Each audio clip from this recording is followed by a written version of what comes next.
everybody, and welcome to the first ever Allergy Summit. It's very exciting. I am hoping it all works really well without any technical hitches. I have admin support in the lounge if there are any issues, and hopefully it's going to be a fantastic night. I can see the numbers going up of people joining, so welcome, welcome, welcome everybody. I am Dr. Helen Evans-Howell, so Dr. Helen Allergy if you haven't met me, because I know you've come from a variety of places. And I'm really excited to have 730 families signed up to join us this evening to try and help support your children in all aspects of their allergies and eczema. And we have incredible speakers for you. So specialist children's dietitians, psychologists, dermatology nurse, as well as speakers from our two big charities in the UK, Sadie Bristow Foundation and Anaphylaxis UK. So you're going to get loads of value from us this evening, and I hope you will find it so useful. Everyone's going to have around 15 minutes talking time, and then we're going to take a few questions, so you can add those into the comments box on the side. And after the event, you'll get the recorded link, so you can watch back and listen again as much as you want to. And as we go through the night, we are going to launch our first ever allergy help course, which I am super duper excited about. So forgive us, because we're going to be talking about it all the way through the night. As each of our speakers speak, we're going to be explaining what we will do further on the allergy course if you choose to purchase it. And of course, just a reminder, and again, I'll be talking it through the night, when we sell it to you and you're able to purchase it, 10% of the profits will go to the Sadie Bristow Foundation and 10% will go back to Anaphylaxis UK. And I think that's really fantastic, because it means that you will be helping yourselves by purchasing the course and having all this fantastic information, but also you'll be giving money back to the charities that are there to support you. So I'm going to start us off by speaking to Claire. So just bear with me as I find her. Here we go. So I'm adding her. Hello, Claire, and welcome. Hi, Helen. Really lovely to be here. Thank you for having me. That's okay. So shall I upload your slides for you, Claire? Yes, great. Hello, everybody. Really nice to see you all. I really hope you're going to love this next period of time talking to everyone. They've got some really great information, and I know that it's come from a really good place. So yes, so a little bit about me. My name is Claire, and I have a foundation called the Sadie Bristow Foundation. Some of you may have heard of us and some of you may have not. So I'm just going to share my journey with you. So this is my family here. Sadie is holding the tennis cup. And then we've got April up in the corner with Dad. And then you've got us, all three girls and me in the middle. So I've got three daughters. Charlotte is just sitting her GCSEs. She turned 16. Sadie would have been 14 this week. And little April is 5.5, almost 6. So Charlotte doesn't have any allergies at all. I tell a lie. She's got some mild hay fever, and she does react to dogs and cats, but only in confined spaces. And then we've got Sadie, who had multiple nut allergies, also dairy. And she was relatively good with the rest of everything else. She had eczema, she had asthma, so those typical other symptoms that you get when you have allergies. And little April has a few more. So she's allergic to peanuts, some other tree nuts, sesame, egg, and dairy. So hers has been a little bit more difficult to navigate. It's something new for us to get rid of those particular items, things in the house that you normally would have. So it's been a bit of a journey. I expect, like most of you, you've had trouble accessing the right help. So we've been on this journey now 15 years. And from the very beginning, I'm sure, like many of you, you found it difficult to get good advice from your GP. Not now, we've got Helen, which is brilliant. And obviously, if you haven't seen a specific consultant for your allergies, you may have just may have seen a pediatric doctor, but they may not have had the knowledge that you've truly needed at the very beginning. And I know that I'm really pleased Francesca, the psychologist, is here tonight, because like many of you, I'm sure the anxiety that comes with bringing a child into the world and then navigating all of it can be really stressful, both for yourself as an adult and as for your children. So yeah, this is a really, really fantastic opportunity to access some wonderful people. So that's my family.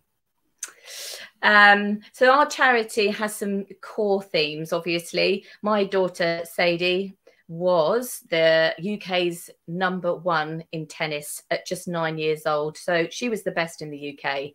She had a great many friends throughout the United Kingdom because she travelled a lot to play tennis. And you probably can see, or if you can't see me, you'll see later, all the many trophies behind me. So we have two core aims. One is to help children and families navigate that journey at the very beginning. So I live in Kent. That's where the majority of our resources have been so far in terms of physical one-to-one support. So we provide tennis sessions in schools for free, and we have summer camps and clubs after school that just help children learn their fundamentals and hopefully enjoy tennis and other sport as they grow older. The other main aim, of course, is to create awareness around allergies and hopefully bring the community of families together. By doing that, I held Understanding Allergies last September, which Helen most generously gave up her time to come and give a talk for us, among other specialists. This was a face-to-face event down in Kent, predominantly for the people that lived local to us. And I also have a support group that I run every month for the families living in the sort of southeast of Kent. So if you're in Kent, do look us up. And if you can get to one of our support groups, then please do check out our socials or send us an email and I'll let you know when the next one is. We've also been really lucky. We've been able to fundraise over the last 4.5 years to provide this education in schools for free. We also teamed up with the Allergy Badge, Natalie, last year and delivered her course into 5-6 schools with over 70 teachers and staff getting her first hand training, which was brilliant. It was a really proud moment to see lots of parents and teachers really be thankful that they've got that extra knowledge around keeping those kids safe in school. So that's the other thing that we have focused on in the last few years. This is a picture of some of the tennis kids that we support at the tennis club in Bridge. And the other event that we try and do, so our family are quite avid skiers. I'm okay, but Sadie was brilliant at it. We started both our kids off really quite young. And so Sadie, like her dad, is very, very sporty. So Stuart started up a event called Ski for Sadie, which basically is, if you like skiing, it's a special app that we developed ourselves. So you can go onto the French Alps or in Italy and other places like that, download fun things to do and join in competitions and games. And this is a charity event so that you go and have some fun, raise some money for the charity, and then we pour it back into the communities. And we've been able to do some recordings with other specialists as well that have that money has helped us produce. So those are the core things that we focus on, and it's all down to Sadie and the love that we have for her. And as I mentioned before, we've got the support group. It is mainly for the younger generation, so probably up till about sort of just before they start secondary school. I know there is not enough support for teenagers out there. It's a really difficult age. I'm sure if any of you have teenagers, then, you know, it's really difficult to try and group them together with other people. So I'd like to be able to, that we could do something later on, perhaps for them. So that's me in a nutshell. This is our foundation. I fully support Helen and the rest of the team here tonight. I'm really proud to be asked to come along. And I want to say a big thank you to Helen for choosing our charity to donate any of the percentage to us to help us continue in our work. It really means a lot to me and to our family to keep this legacy going for Sadie. So thank you. No worries. Thank you, Claire. I'm just going to remove that so I can see you. I'm happy to support. I think it's fantastic what you guys do. And I think, you know, the difficult thing when you go through, you know, food allergies, and obviously, as many people know, we've been there too with my eldest son, who thankfully has outgrown his milk and nut allergies. But the one thing that we all fear, of course, is that something might happen to our child or us as an adult, and that we might die. And I do spend a lot of time trying to often put that in perspective and say, you know, it's incredibly rare. But then that's always very hard, because in the back of my mind, I know you and have met other families as well. And so it is incredibly rare, but it happens. And that's why we're so passionate about making sure people have as much knowledge as possible, that I train lots of GPs to make sure they can share families, you know, knowledge with families, do the right things, prescribe adrenaline auto-injectors when they're needed, so that we can just try and stop this happening. So you don't have to go through. So you don't have to give your life up and start a charity and do amazing things. We'd rather you were just having a nice time skiing as a family and seeing Sadie win Wimbledon, you know, and that's what we all wish. So I think it's phenomenal that you've dedicated your lives to help other people now.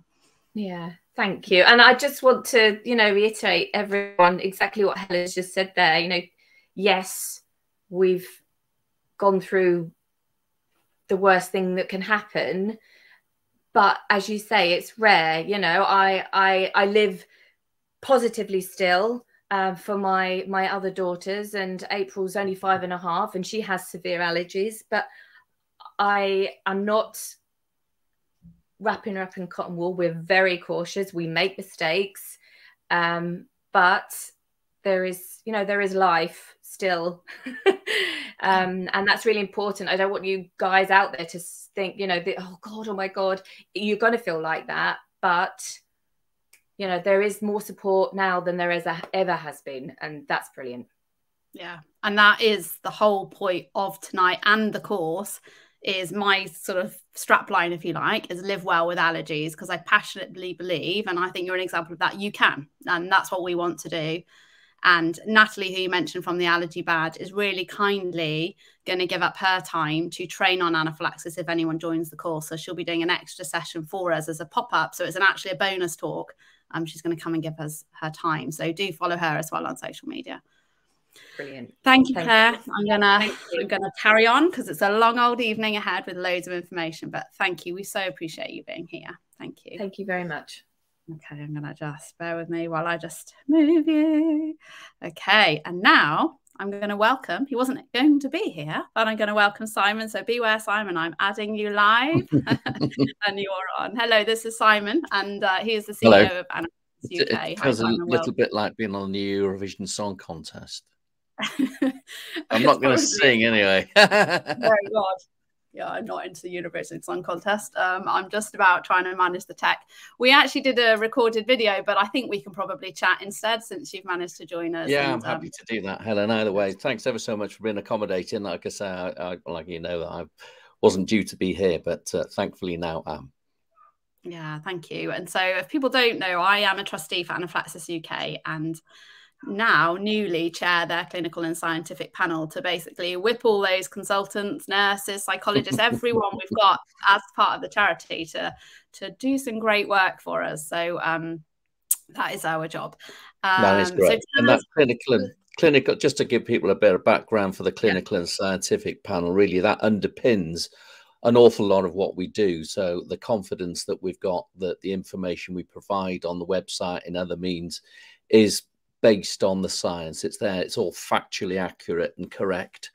So it's very important to me that we do that and that people have got trusted sources of information so that Dr. Google is great, but if somebody lands on the wrong site, Dr. Google and lands on our site is better, just to get that reassurance that we've got that backing.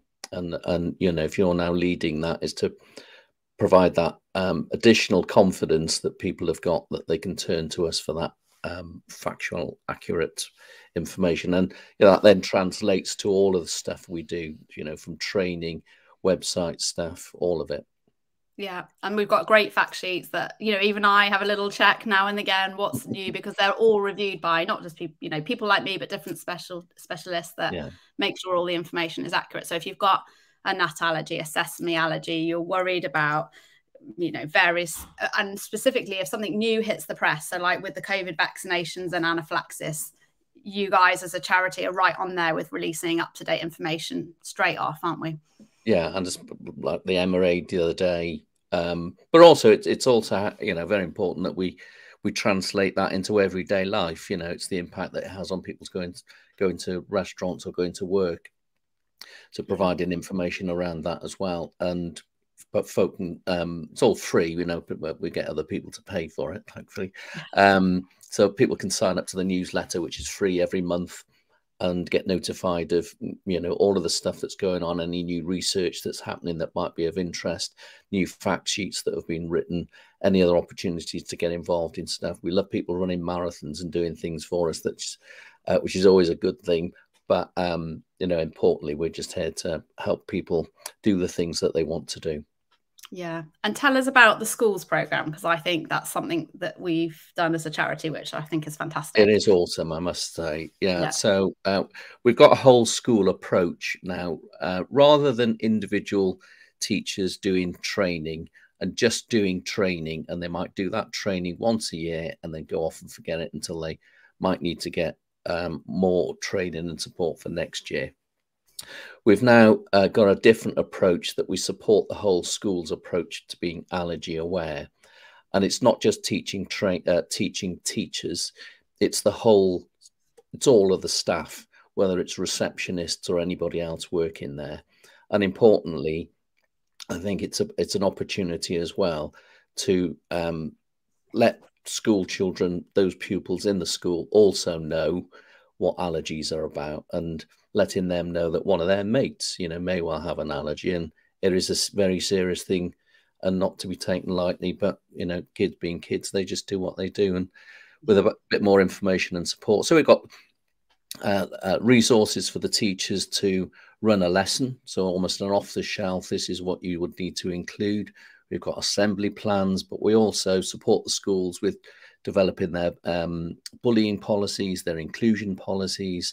You know, it's very important to me and all of us here at Anaphylaxis UK that kids do the things that kids do in school. You know, go on school trips, go to the zoo, you know, go on sporting activities and do the things that they should do confidently and safely, and parents being confident as well that those teachers are much more aware, particularly in the way that the staff, you know, internally, can't take credit for this, but the way that, you know, Kaylee and the others in the information team have written the brilliant resources and been able to go through it so easily, but having those additional means of support really for the whole school to be adoptive of, you know, all of the policies and the right procedures and knowing what to do to give people the confidence. Yeah, because I always think when I hear some families say, oh, you know, my child's at school, they're getting on really well, they're a really great school, and I go on the school trips. And I always think that is fine and it's lovely, but we would much prefer, my husband actually had to do that with our elder stepson when he had epilepsy, but I would much prefer that actually the schools are really capable, and as a parent you feel very confident leaving them, so your child can have the same experience as everyone else, which is that actually mum or dad is not on every school trip, and that the teachers have the know-how to deal with everything, and you feel confident in that, and then I think we're winning. Yeah, absolutely. And it's that, you know, that whole philosophy that the charity has about you can do these things. You know, you might have to do them slightly differently, but you can still go on a school trip. You can still go to a restaurant. You can still have a Christmas party. You can still go on holiday. You can still, you know, all of the things you can do. You can do, yeah. Then, you know, anything that we can help with that additional information, just be more informed, knowing what questions to ask, knowing who to ask those questions to in the school, in a restaurant, on an aeroplane, could make all of the difference. Yeah, and that was really why I agreed to be a trustee, because the charity had the same ideas that I had, which was you can live well, and we will help you, and we will put extra support in, and we'll, you know, we have a great support line where you can ring and ask questions if you're stuck. We're hoping to get more psychological support, and there's lots of plans, aren't they, that we've got over the next few years at least. Indeed, and you know, as well, the whole course is about showing you, you might feel tonight, actually, I'm still don't know how we could go to a restaurant or go abroad, and there are resources there, but also the course is specifically designed to show you you can do it, because I've done it, you can do it. And you know, we've started with schools, we've moved on now to preschool, to nurseries. We are going to move on to as many areas that touch upon people's lives as we possibly can. But you know, we're limited in what we can do, but it's one step at a time. We've got to do something with restaurants. We've got to do something around that kind of eating out experience. But also it's important as well that we support employers irrespective of what sort of business they are. So, you know, colleagues with an allergy in an office or just at work, similar in the schools, is also very important. Well, thank you, Simon. I'm going to throw you off, and I'm going to start off the evening of lectures, but thank you so much for joining us. And obviously people can come and have a look at the website, which has all been designed over the last year. It looks fantastic now. Can I also give a little bit of a plug to our YouTube channel, because you're on loads of them? Yes, please do. So it's what's if you put in youtube.com/@anaphylaxis.uk. Yeah, perfect. There's loads of videos of specialists. I find them really useful too, to listen to, like, oh, okay, what's such and such doing this part of the country, what's new with this, and there's loads of perspectives from patients and all sorts of specialists. So do have a listen. Thank you, Simon. So it's both video, and we've now put most of them on as podcasts, so just the audio, so you can listen to the YouTube equivalent of podcasting, you know, the audio podcasting while you're in the car, which is always great, isn't it? Okay, all right, hang on, my computer's frozen. I need a husband. There we go. Okay, I'm going to remove you from the stream and start. Awesome. Thank you, Simon. Thank you so much. Great. Good luck with it. Cheers. Bye. Okay, right, let me see if I can add my slides in. So we're going to get going now with thank you very much to Claire and Simon for chatting to us about what how the charities can support you. And obviously in the UK, we do have two other big charities. We have the Natasha Foundation and Allergy UK, which also support our families really well. So just a little shout out to them. So this is me, lots of letters that mean lots of different things. It's basically, that means that I spent quite a lot of money when I graduated doing extra training in my spare time. So I qualified as a doctor in 2005. And first of all, thought I was going to be a surgical doctor, then realized I didn't really have a life. But within that, I did a lot of ENT surgery, which actually mixes really well with allergies, because of course it's learning all about the ears and the nose, and that links in with hay fever and environmental allergies, and what might it be if it's not environmental allergies. And then I decided that I would train to be a GP. And it was during that I had Ethan, and then he obviously had milk and nut allergies, and I just realized I just knew nothing.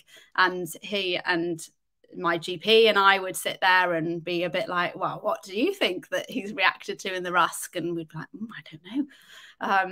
And looking back now, nobody told me the most basic of things. Nobody told me how to read packets, and at that point they weren't as clear as they are now, so it didn't say milk in bold, but nobody ever had that conversation. Nobody told me what allergic reactions looked like, how to treat anaphylaxis. No one trained me with a pen, and it's no wonder really that he had, you know, so many exposures to milk, unfortunately, and several episodes of anaphylaxis. And eventually his consultant suggested I did some more training. So in proper me style, I did a degree when I was very heavily pregnant with my third babe. And then fell into the allergy world, really. I retrained with Southampton Children's Hospital, worked a bit with the adult team too. So as you know, I have a private clinic now, but I previously chaired the primary care group of the British Society of Allergy and Clinical Immunology. And with them, after quite a lot of campaigning, we finally managed to get food allergies put on the GP curriculum. And if you can believe it, up until just a couple of years ago, as a GP, we had to know about eczema and asthma and hay fever, but we didn't have to know about food allergies.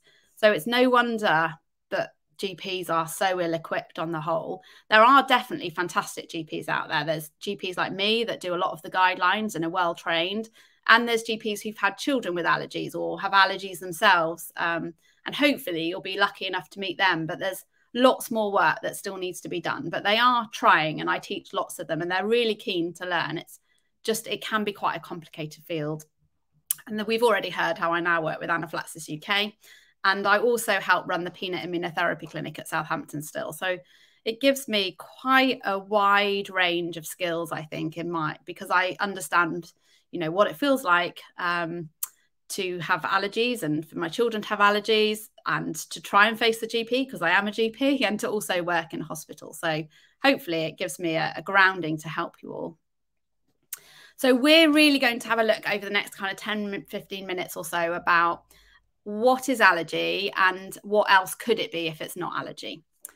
So hypersensitivity is just the definition that means any unpleasant but reproducible reaction to food. And a food allergy is essentially something that occurs if the immune system has gone wrong.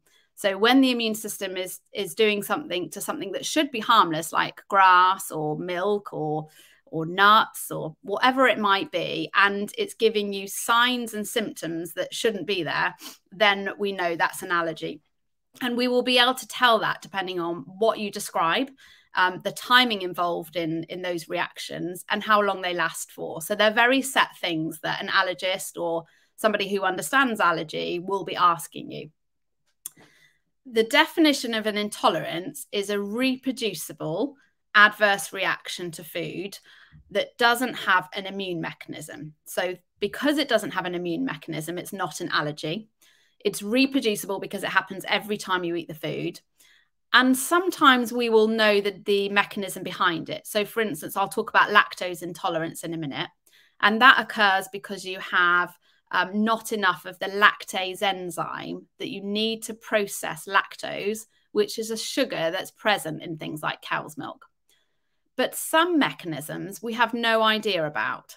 And so when you go on the high street and they say, by this test, you'll be able to check all intolerances, it's a complete lie, because if you take lactose intolerance, for instance, the way that we would officially test that is by doing a special breath test, certainly not a blood test or a hair test.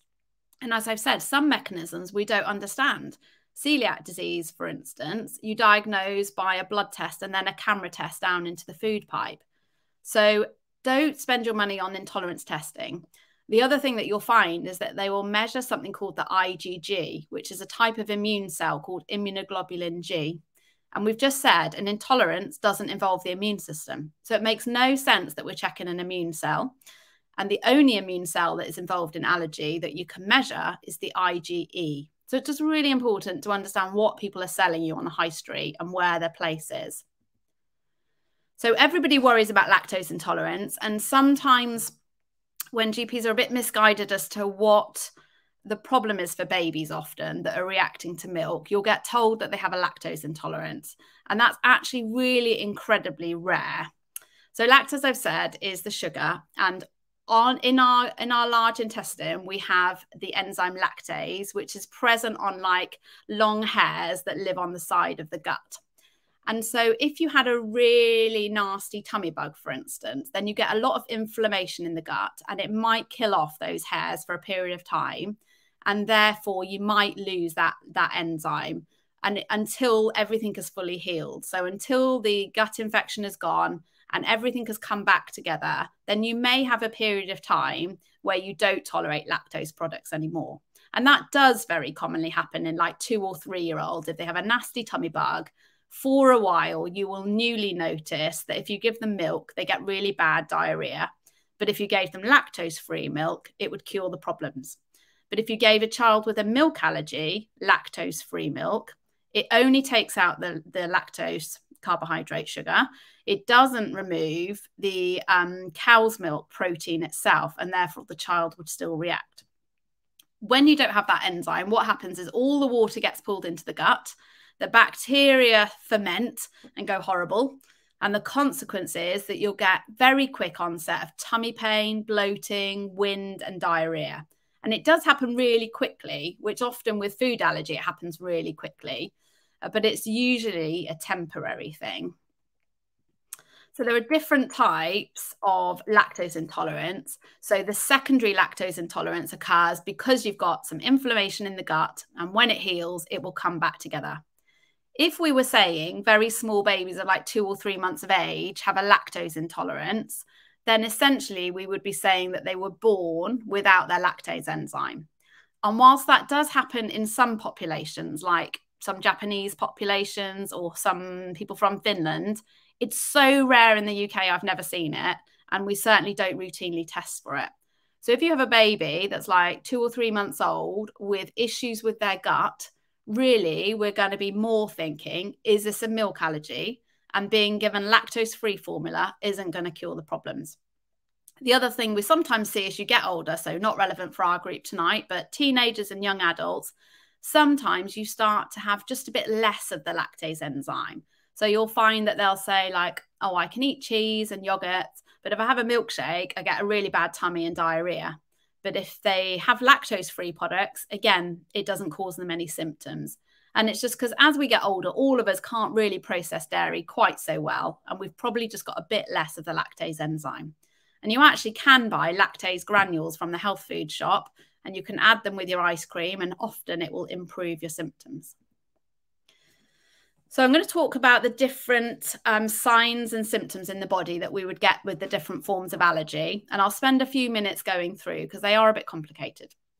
So these are according to the NICE guidelines, and they break them down into the different organs. So you get the skin, the gut, and we get respiratory symptoms.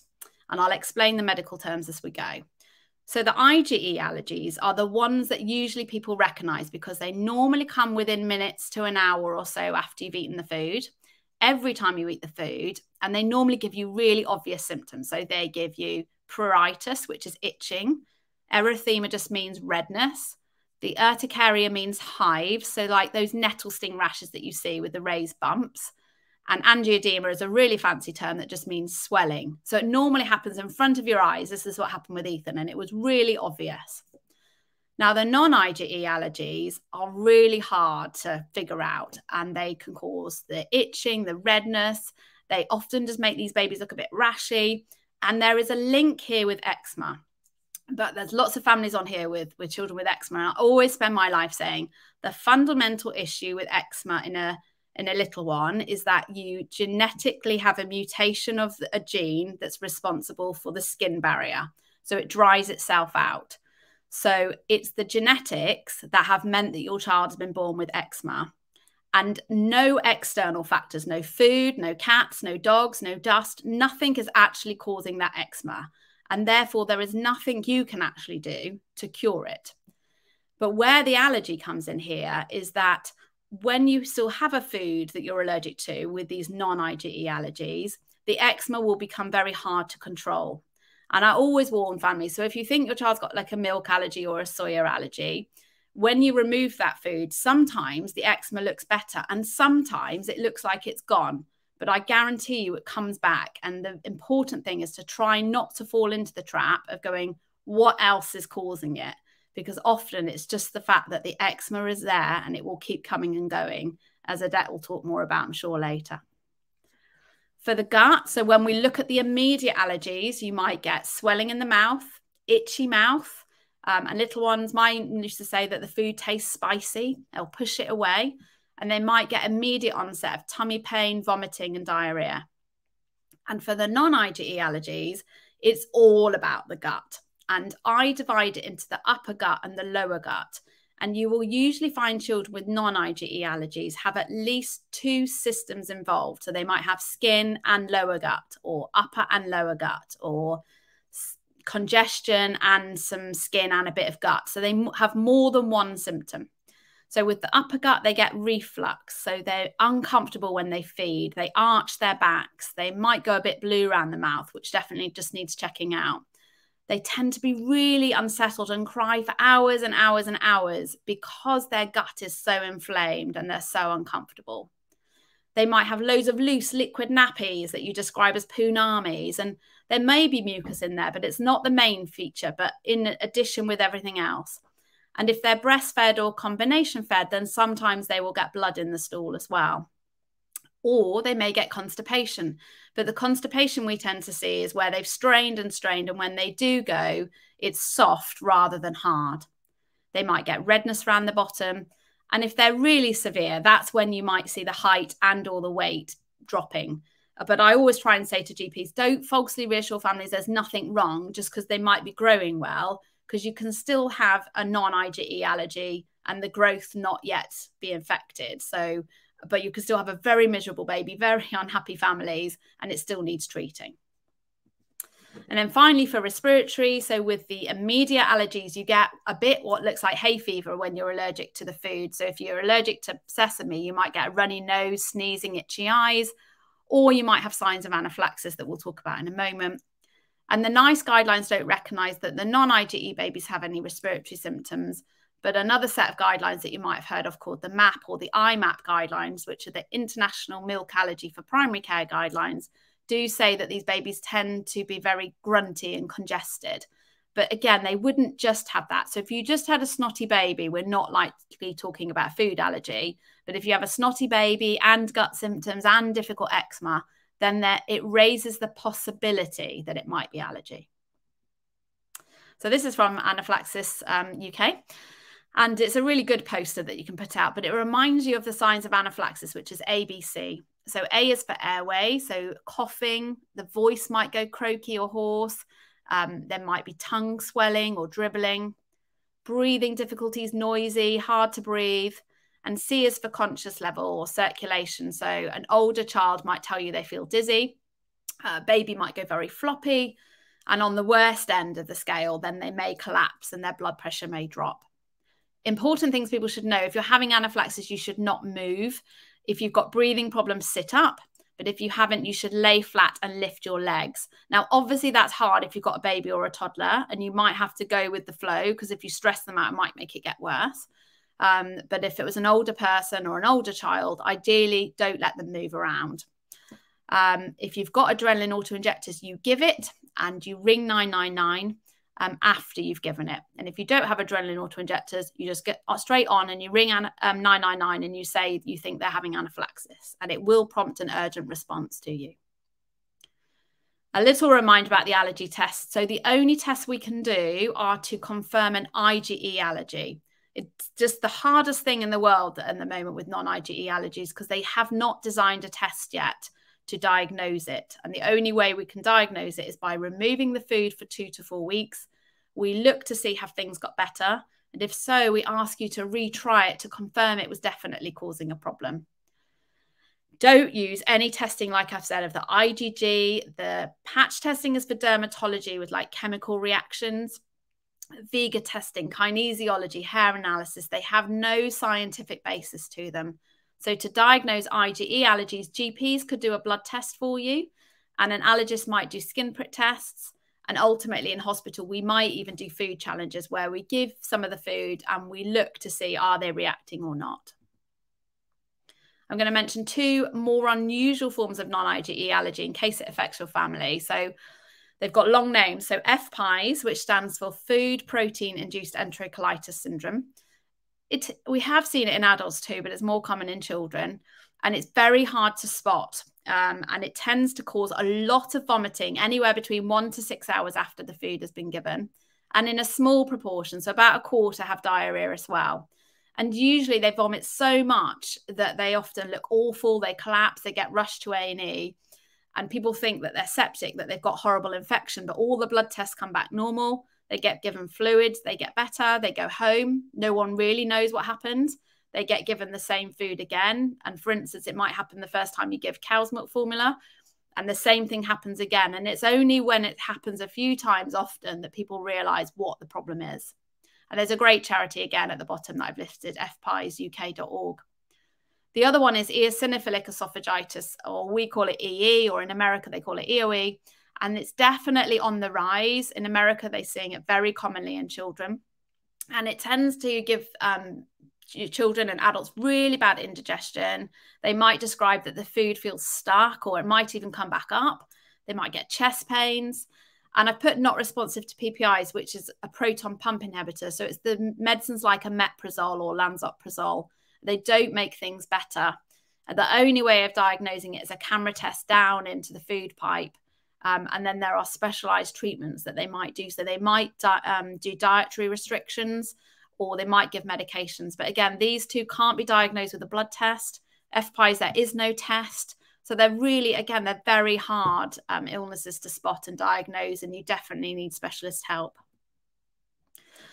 So I just thought I'd put in a couple of slides to give you a taster as to more of what we'll talk about on the course, which is, well, if it's not allergy, what else might it be? And this is one of the biggest group of issues we see with particularly babies in the kind of first few months to year of life. And they've got a really long name again called functional gastrointestinal disorders, which sound terrible, but actually essentially what we're saying is they're almost a part of development, and they affect almost 55% of infants. So more often than not, if you've had 2 babies, there's likely that one of them had this. And if they had blood tests, they would be normal. Examinations will always be normal. And they're things like colic, toddler diarrhea, some other forms of diarrhea, some forms of chronic constipation, regurgitation, where the baby just brings all the milk back up. And we can usually tell as a GP from examining and the things that you say, and there are set criteria for diagnosing them if these are the issues. But you might remember from some of the slides I shared earlier with the non-IgE allergies that some of those symptoms of diarrhea or constipation or colic cross with these functional gastrointestinal disorders. So it really does take someone experienced to understand, well, which one is it? And again, as I'd normally say, the non-IgE allergies will probably have several symptoms, whereas the functional gastrointestinal disorders probably just one. But all babies need to be examined to make sure that they seem healthy, that the examination is normal, they're growing well, before we might say is this. And then finally, another condition, again, with a really long scientific name. We just make them up to annoy you. But chronic, because it means it's gone on for longer than 6 weeks. Spontaneous, because it's happening randomly. Urticaria means hives, and angioedema means the swelling. And this affects all age groups. It's said to affect about 10% of the population at some point in their lives, so 1 in 10. Some people just get hives, some people just get swelling, some people get both. Often in children, it's triggered by infections, so things like COVID trigger hives. And if you are an allergy family, you're going to immediately think something's happened to them. And really frustratingly, if you have allergies, quite often these children will just have very fragile cells that contain the histamine. That's the chemical that triggers these reactions. And if you put a bit of pressure on their skin, or like around a waistband, or they knock themselves, or it gets hot, they will often have hives just because of that. And so we will talk more in the course of how do you know whether it's these random hives or whether it's actually a food allergy and you need to worry about have they been exposed to something. This particular condition happens all the time, on and off, can be for years and years, often in the middle of the night to begin with. So people often go, what did you eat last night? But usually these IgE allergies that make hives tend to give symptoms within an hour, so not in the middle of the night. No triggers will be found with this condition. Allergy tests are completely pointless. And really it's about how they tell us if these hives and swelling keep coming and going, they've lasted for weeks, then it's very likely this condition. We don't really know why it happens. It's something in their own body triggering the release of histamine. And so the treatment is very high doses of antihistamines. You have to chat to your doctor, but we use up to 4 times the normal dose, even in little ones. And then it can be quite effectively treated. So just so you know, if you're struggling with your GPs, there are guidelines of who should be referred to an allergy specialist. And it's basically if you've had any concerns that they've had anaphylaxis, if they are multiply allergic, if they have asthma and an IgE allergy, they're at higher risk of anaphylaxis. Obviously, if there's worries about their growth, if they've got really bad eczema and you think that's linked to allergies, I often try to say if they're an older child, a dermatologist might be more appropriate. But certainly the little ones where we know that they've got higher risk of allergies, NICE would say they should be referred.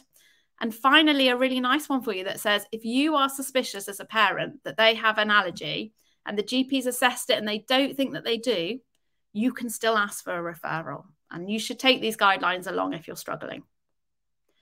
So on the course, thinking about the things that I'm going to offer for you, we're going to be looking a lot more at the early years, from the 0 to primary school years, of what sort of infections might we encounter.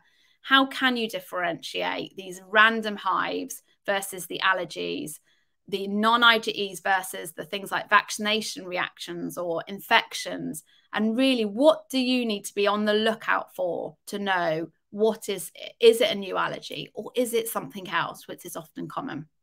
We'll look at how do you approach an allergy consultation? What will you ask? What do the tests mean? How would you interpret them? What are these special tests called component testing, and where does that fit in? We're going to look more about anaphylaxis. When do you need the pens? Why does it occur? Why do the severe reactions occur? And then the biggest bit for me, the helping you live well. That's the bit that I'm so passionate about, because I wanted my son to live well. So how can you go to parties? How can you trust them on sleepovers? I mean, I can't tell you how to trust your child for, generally, but how can you trust with allergies? What conversations should you be having when they're starting school?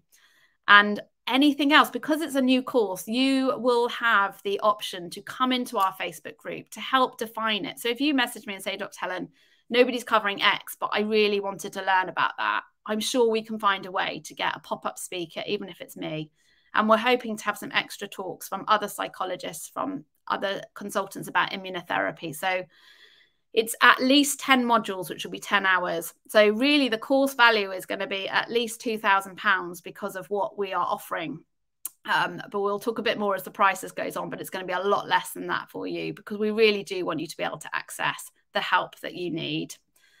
And I am going to end my section here, and I'm going to pass on. I've waffled far too much, so I'm going to introduce Penny. If I can find her. There she is. And wake her up. Hi, Penny. Hi. Cool. Do you want to introduce yourself for everybody that doesn't know you? Yeah, so I'm Penny Barnard. I'm a paediatric dietitian specialising in food allergy. Perfect. So thank you so much for asking me to talk at the Allergy Summit today. And hello, everybody that's joined us. So what am I going to be talking about in my quarter of an hour slot today?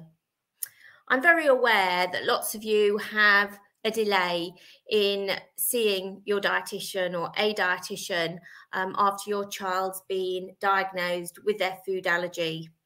So Lucy, the next speaker after me, and myself had a chat to see what we could possibly do to help that and present today. So we've decided each of us will take 2 topics that we would normally maybe address in a first consultation with a patient and talk you through them to see whether that helps. So today I've chosen to talk about, firstly, what to think about when you're choosing a plant-based drink for your child. And secondly, something that lots of parents worry about: how can I make sure my child is getting enough calcium in their diet?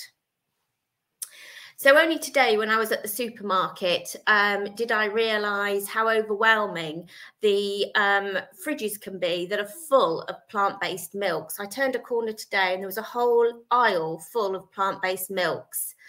And I suddenly realised how overwhelming that really must be for families that have just been diagnosed with a milk allergy, that have been told, haven't seen a dietitian yet, but have been told to go and buy a replacement because it's the appropriate age for their child to be on one. So I want to talk to you about that today. So the key things to think about when you're faced with that problem: what on earth, which milk am I going to choose off the shelf? So there's several things we're going to consider. Firstly, we're going to think about where the protein in that milk is coming from. What's it based on? We're going to think about the protein and the energy content of that drink. I'm going to talk a little bit about fortification and what we really want to be in that milk to make it good value for money, if you like. And I'm going to talk about a couple of things that we don't really want to be in the plant-based drink. So let's get going. First of all, there's lots of different proteins that your plant-based drink could be based on. So the shelves will be full of drinks based on oat, rice, coconut, oat, pea, and nuts mainly. So in the UK, I don't know if we've got any overseas people joined us today, but in the UK, we have a recommendation that children under 5 aren't encouraged to have plant-based milks based on rice. So generally, if your child can tolerate soya, that probably we would encourage as a first port of call to try them on a soya-based milk first. But if they're not able to tolerate soya, if they're milk and soya, problems with milk and soya, then you're left with the options of oat, nut, coconut, or pea milks. So moving on, so that's number 1 that you need to consider first. Number 2, what about the protein and the energy content of these milks? When you start looking at the nutritional information on the cartons, the food ingredients lists, you'll see that they do vary hugely. So let's look at energy first. So we would generally recommend that you're aiming for a drink that has about 50 plus kilocalories per 100 ml of milk. But they do vary widely. One of the popular milks that parents often choose is the Oatly brand that is quite well donned with calories. It's around 60 kilocalories per 100 ml. But some of the nut milks are very low in calories. Some of the nut milks can be as low as 20 kilocalories per 100 ml. And we would certainly suggest that you don't drop below 30 kilocalories per 100 ml based on your the energy content of the milk. So ideally around 50 plus kilocalories per 100 ml. So moving on to protein, and it's the same sort of picture for protein. There's a whole array of different protein contents of the milk. None of them are going to match formula milk, breast milk, or then cow's milk. Cow's milk contains around 3.5 grams of protein per 100 ml. And with your plant-based milk, we really encourage you to try and buy one that is greater than 1 gram per 100 gram of milk. And again, these can really vary. The nut milks, again, tend to be very low in protein. And this is the main reason we encourage soya milk if it is tolerated, because the soya milks and to a certain extent the pea milks do have a better concentration of protein in them. So that's protein and energy. Let's move on to fortification. So when we're considering fortification, the first thing I want to say is be aware of organic plant-based milks. Parents and carers often think they're doing the right thing, opting for an organic food or plant-based milk because it's healthier. But in this situation, lots of organic products are not fortified. So what do I mean by fortification? And to me as a dietitian, what are my key properties I'm looking for in a fortified plant-based milk? For me, my top 2 priorities would be fortification with calcium and iodine. Now, luckily, nowadays, lots of the plant-based milks are fortified to a good level now with calcium, and you'll see that a lot of them contain around 120 milligrams of calcium per 100 ml. So that they're the types to aim for. Always buy a milk that's fortified. You will find lots of milks on the shelf that you pull off and you have a look at the nutritional nutritional information or the ingredients list, and there's no fortification at all in there. So firstly, pick one that's got around 120 milligrams of calcium per 100 ml in. And my second priority would be to choose one that's got a good amount of iodine in. So what do I mean by a good amount of iodine? Well, let's just have a quick think about how much iodine little ones actually need in their diet. So between 6 months and a year, a baby, an infant would need 70 micrograms of iodine. At 12 months of age, so between 1 and 3, they need 90 micrograms per day. And from 4 to 6 year olds, they need, again, 90 micrograms per day. So that will help you when looking at all these cartons to see which excuse me, which milk would be most appropriate for your child based on how much they're actually drinking. So I'm just going to compare 3 oat milks actually that are available on the market, and I am going to name some brands here. So if we looked or pulled off the shelf, they're all next to each other. The Alpro oat milk, the unsweetened, we can then see that it has no iodine in whatsoever. If we then looked at a very popular brand, Oatly, so Oatly Whole or Oatly Barista, we'd see that there's about 22 micrograms of iodine in 100 mils of the drink. And then if we compared it against the Asda's own brand of oat milk, there's 36 micrograms of iodine in per 100 mil. So that gives you an example of how the milks can really vary. So I'm not saying the Oatly one isn't acceptable. It's great.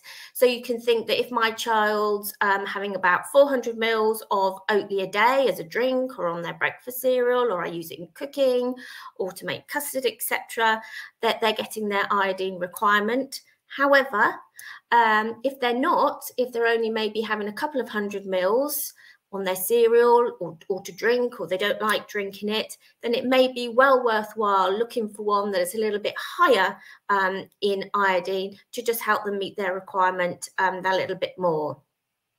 Obviously, all these points I'm describing today tend to become far more important the more allergens we're avoiding. So obviously, if we just think about iodine, for example, we do get iodine in other foods apart from our dairy products. So we get it in eggs and we get it in fish. But if I've got a child in front of me that may be milk, soya and egg allergic, then the content of their plant-based milk is going to be far more significant than if they have fewer allergies. So that's iodine. Now, obviously, from your experience so far, you'll see that some milks have far more than iodine and calcium in them. But if I had to name 2, they would be my top 2 nutrients for fortification. Some of the plant-based milks will also have vitamin B12 in and vitamin D. Now, vitamin B12, is it essential to have it in that milk? Well, there's lots of vitamin B12 in other animal-based foods. So if your child is a meat, fish, egg eater, then B12 in a plant-based milk may be less significant. But for example, if I was presented with a child maybe that was a vegetarian or vegan or had multiple allergies, again, avoiding far more of the allergens, or they were fussy eaters, then I might consider, yes, in addition, I would really like you to have a plant-based drink that's got B12 added as well. Lots of the plant-based drinks will also have vitamin D added. Now, many of you will know that vitamin D aids calcium absorption, so it is important. However, in the UK, government guidance is for preschool children to have a 10 microgram vitamin D supplement, particularly during the winter months. So again, it wouldn't be one of my top priorities as long as the child is receiving their 10 microgram vitamin D supplement. So in addition to all of that, of course, on the market are follow-on milks, as there are for cow's milk follow-on milks. So we get like the Alpro soya growing up milks based on soya, based on oat, and also more recently the cocoa growing up milks are available, which again have just got additional vitamins or minerals added. So some of them tend to have add iron, some may add zinc.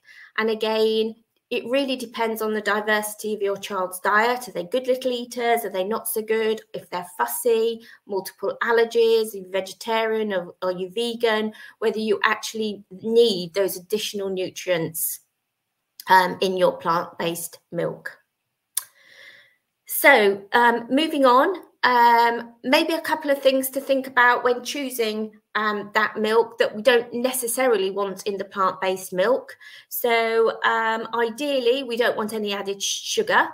And we don't even want sweetness added from fruit juice, really. So some brands will add apple juice, some fruit juice, to increase the palatability of the plant-based drinks and increase sweetness. So ideally, I would go for one that hasn't got added sugar or fruit juice. Sometimes that's not possible, depending on whether we need to encourage the little ones, the older ones particularly, to drink it. And another thing we would need to check, we need to just keep a check on the amount of salt that there is in some of these plant-based milks. Ideally, we're aiming for a plant-based drink that's got less than 0.1 grams of salt per 100 mils.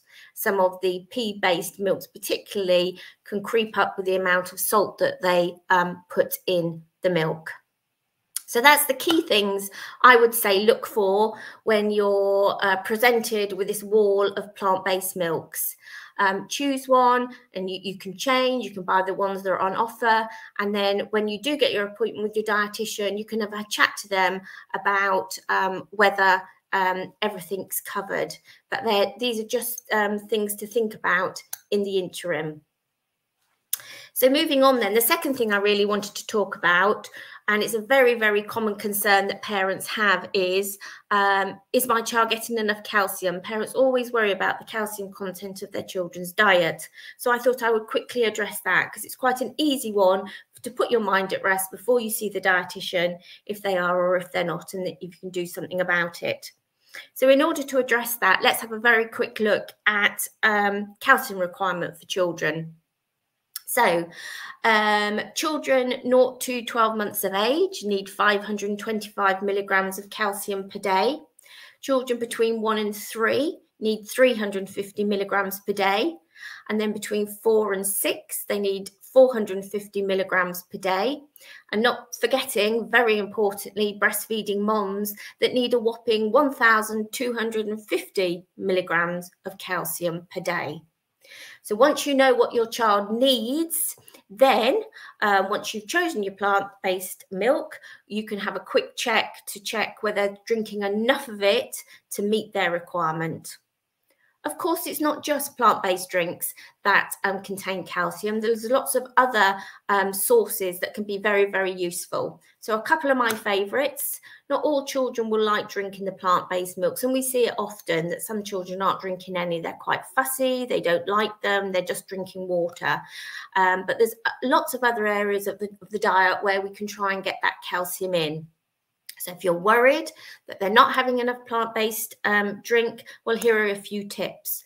One of the things I like to encourage, particularly in the over ones, would be the fortified bread. So there's a couple of brands. There's Hovis Best of Both bread, King's Mill, and Jackson's Blooming Marvellous do bread that's highly fortified with calcium.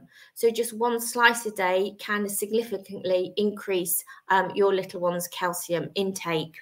If not bread, then like the plant-based drinks, there's plant-based yogurts that can be very useful to help increase your calcium intake, and also some cereals. There's less cereals on the market that fortify with calcium. It tends to be one of the nutrients they leave out. Some that spring to mind are Ready Break is again highly fortified with calcium, but that does have precautionary allergen labelling on. And another one that children tend to like, if we're struggling a little bit with calcium, would be Cheerios. And then clumped into that, I always have a few miscellaneous bits and pieces that add together that aren't brilliant sources of calcium, but in dribs and drabs in the diet, it all adds up. So things like baked beans, broccoli, oranges, etc., some seeds and nuts can all contribute to the calcium content of the diet. So I think my time's run out, so I better stop there. So I hope that's helped you with two areas that you may be concerned about, that wall of plant-based milk, and also the worry, is my child getting enough calcium? So on the course itself, I'm going to be looking a little bit more into how you can adapt recipes to suit your child's allergy. So we're going to be thinking about replacing milk in recipes, but importantly, how we can replace egg, how we can cook without egg. Important for me, and it's what I spend a lot of my time doing in the allergy clinic I do with the consultant, is talking to parents about how we can actually get the tree nuts, peanuts into the diet. So if a child has a peanut allergy, how can we get the tree nuts into the diet regularly to stop them hopefully becoming allergic to them, or vice versa? Children with tree nut allergies, encouraging their child safely to have peanut in the diet. So they're some of the things I'm going to focus on a little bit more on the course.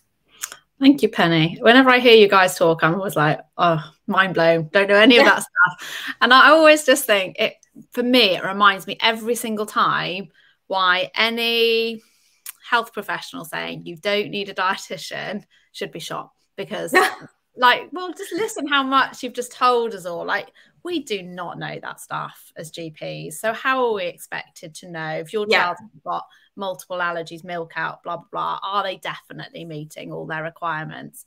And that's why I think your roles are vital. I'm going to ask you a couple of questions before we move on to the next. So Kendra has asked an interesting one. Is iodine found in breast milk? Yes, definitely. So obviously, whilst we're breastfeeding, if we can't breastfeed and we're on formula milk or choose not to, children under 1 tend to get the majority of their iodine from their breast milk or their formula milk. And obviously, in the early stages of weaning, yes, it starts to come through the weaning diet, and that's why it's so important once we're moved on to our plant-based milks. That we do get one that's fortified with iodine. And ideally, dietitians would like children with allergies, particularly multiple allergies, to be on their breast milk or the special infant formulas until they're 2. But I come across lots of GPs that are a little bit against that because of the cost. So they're very keen for the little ones to come off it by 1.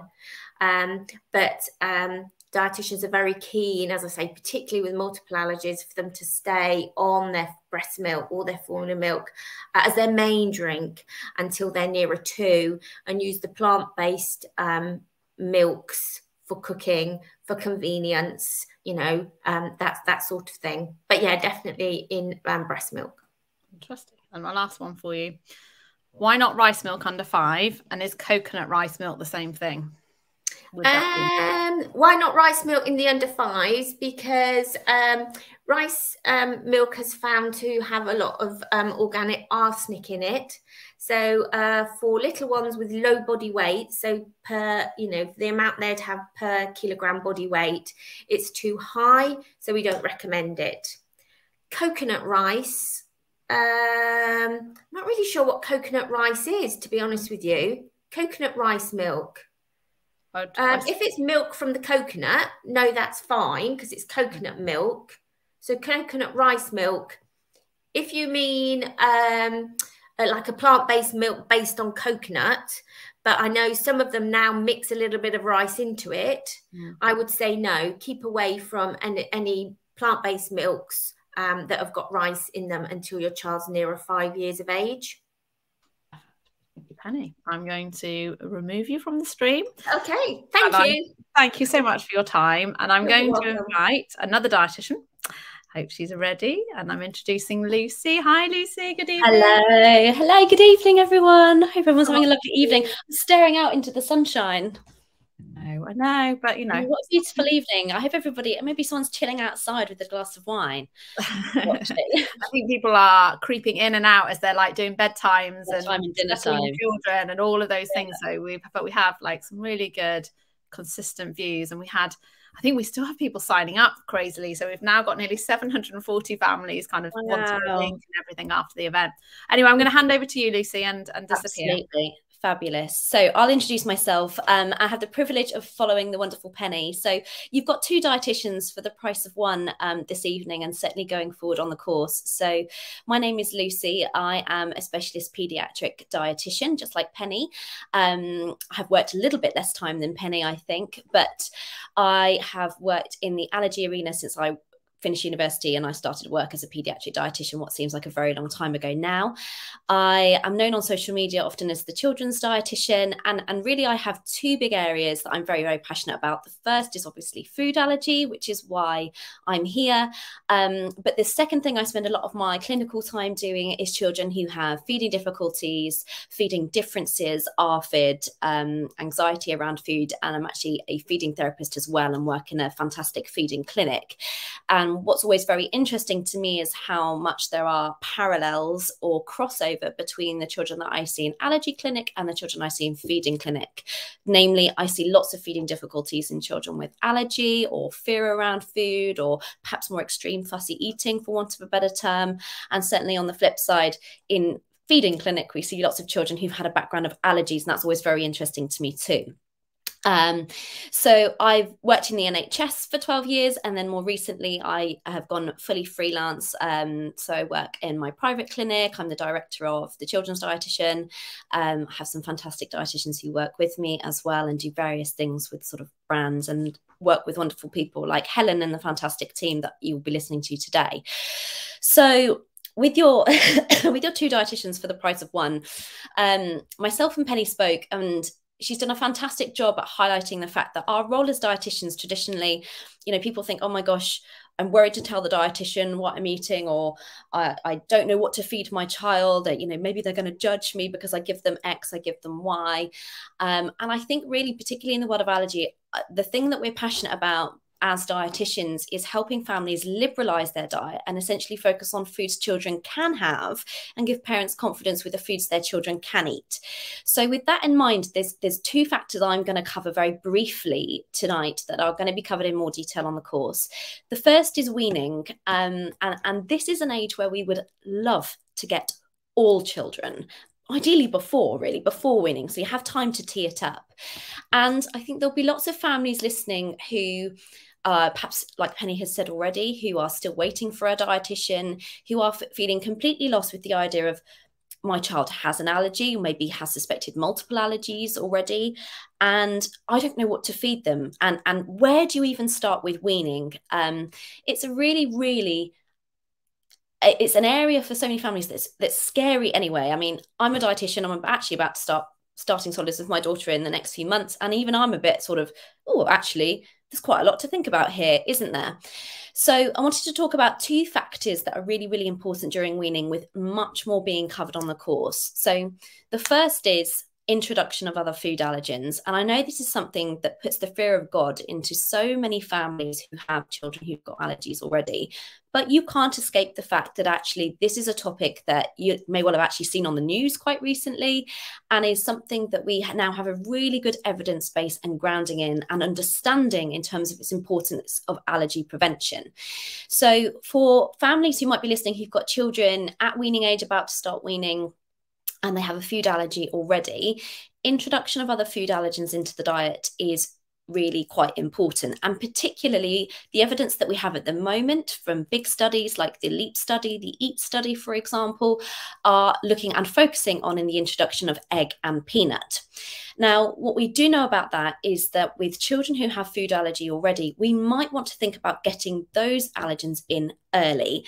And by early, what we might mean is actually traditionally before that 6-month recommendation that we have in the UK around weaning. So lots of the evidence that we have is around introduction of those foods between 4 to 6 months.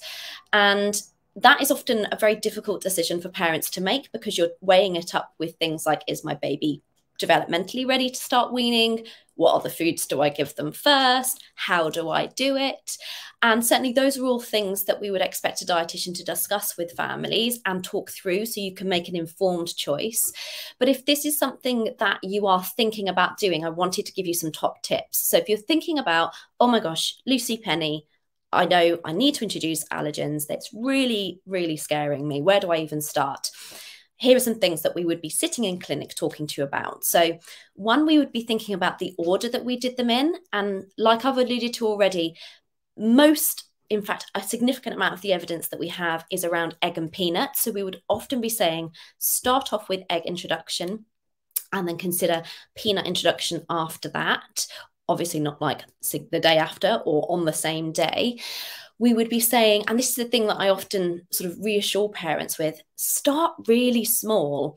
There is no need to boil up an egg and slap it down in front of your child and let them get stuck in.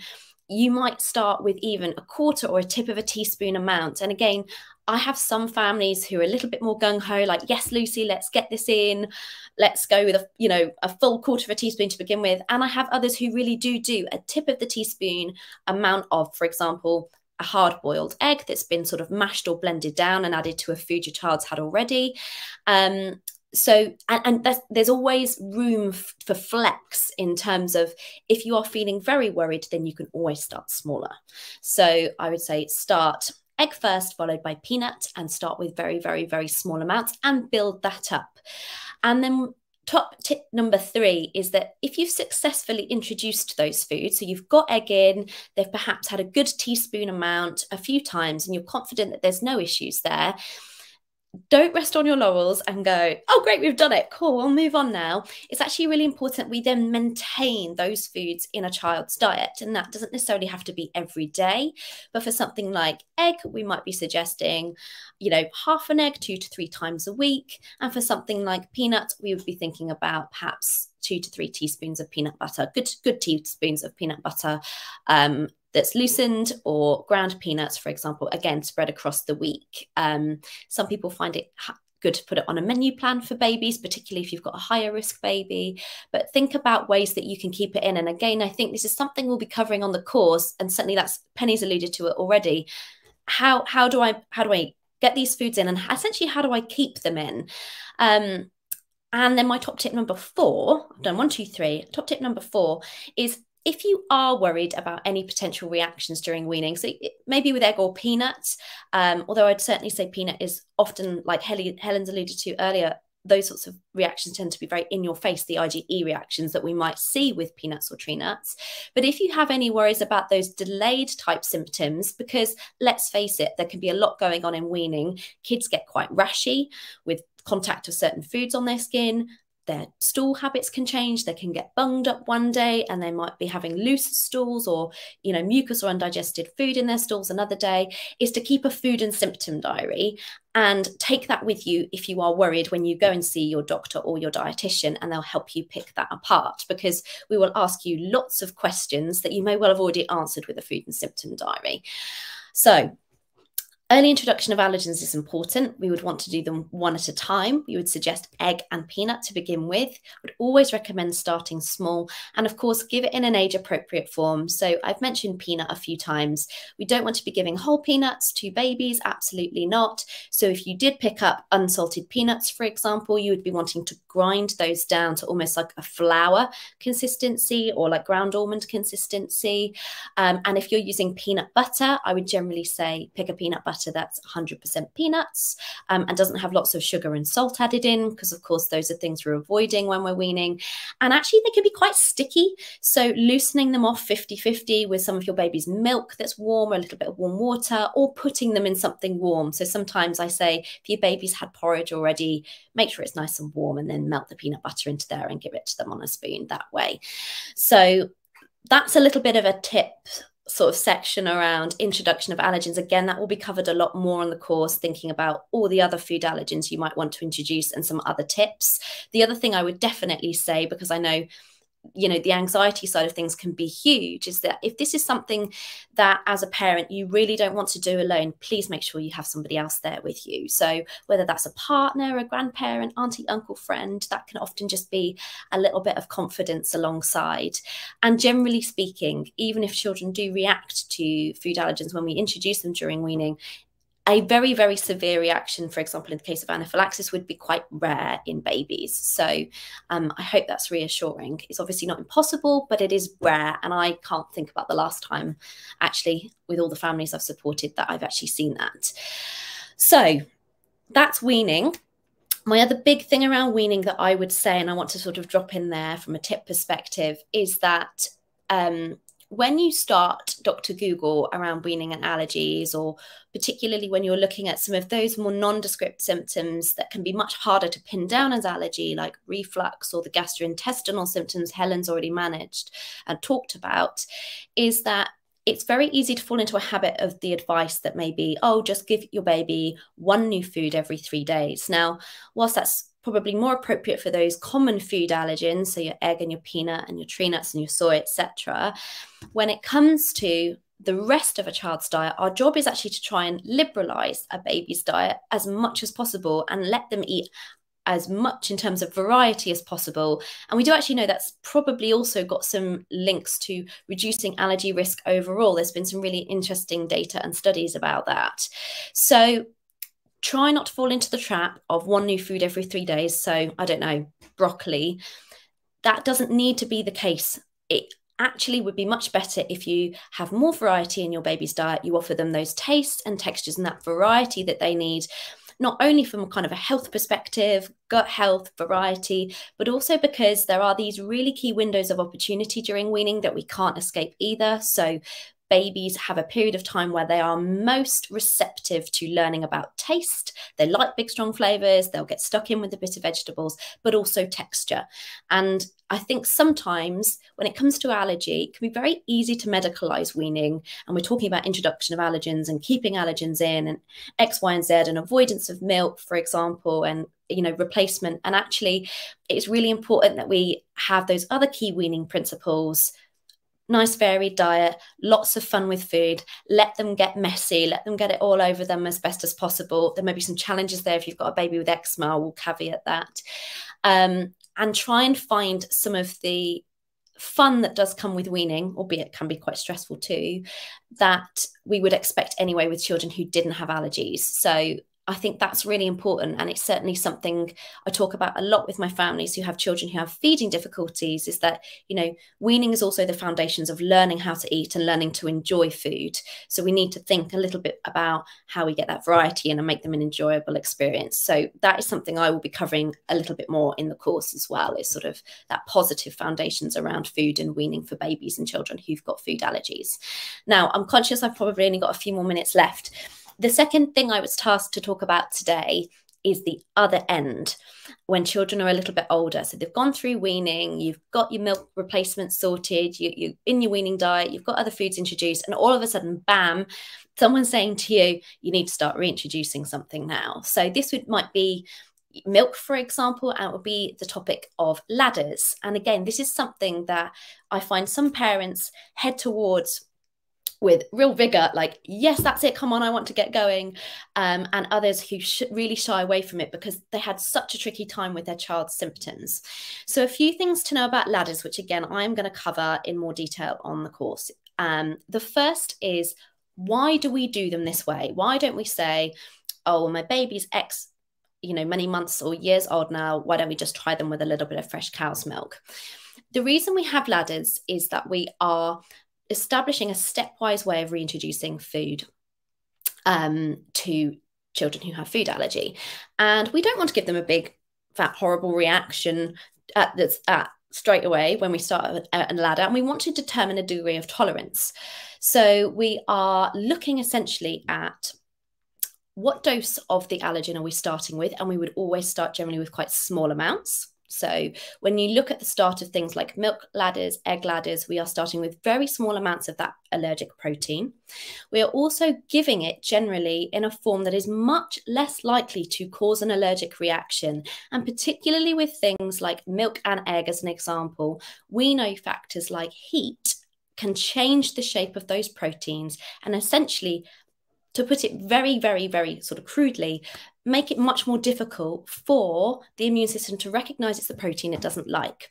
So there will actually be lots of children, for example, who'd be able to tolerate baked milk or baked egg, but may, for example, still have symptoms with, more uncooked egg or loosely cooked egg or sort of uncooked milk sort of products. So maybe yogurt and milk. So our aim is to reintroduce the allergen in a form a child is able to tolerate. We will do that gradually. and systematically. So we are, you know, not giving children reactions repeatedly, ideally, if we can, although some children do react at the lower stages, unfortunately, and we have to sort of decide a time to try again.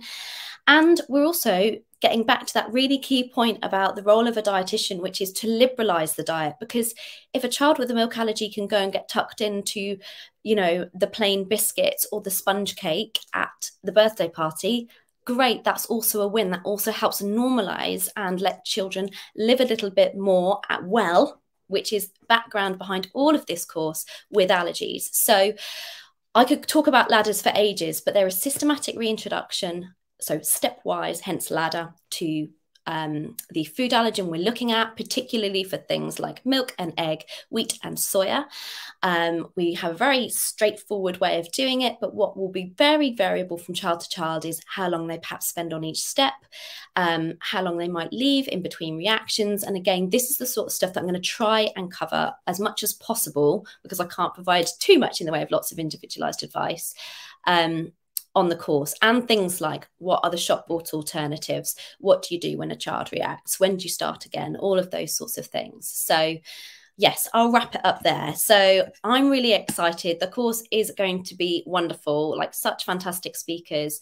Really, I want parents to walk away from a dietetic perspective with your 2-for-1 dietitians, or 1 for 2, or whatever it was. My mum brain's going now, with confidence feeding their children. And what can they have? I'm confident they're getting the right nutrients. I know what to do when we get to the point of reintroduction, and I know what to do when we're weaning, or what to do if we've missed a few of the steps during weaning. And I will put a little bit my feeding clinic hat on too, and do lots of positive foundations for eating behaviours in children. Sorry, Helen, I've rambled. No, not at all. And loads of great comments, like, and particularly one mum saying like she loves the empowerment that you give, which like, as a team, that is our fundamental motto, is the empowerment. Yeah, absolutely.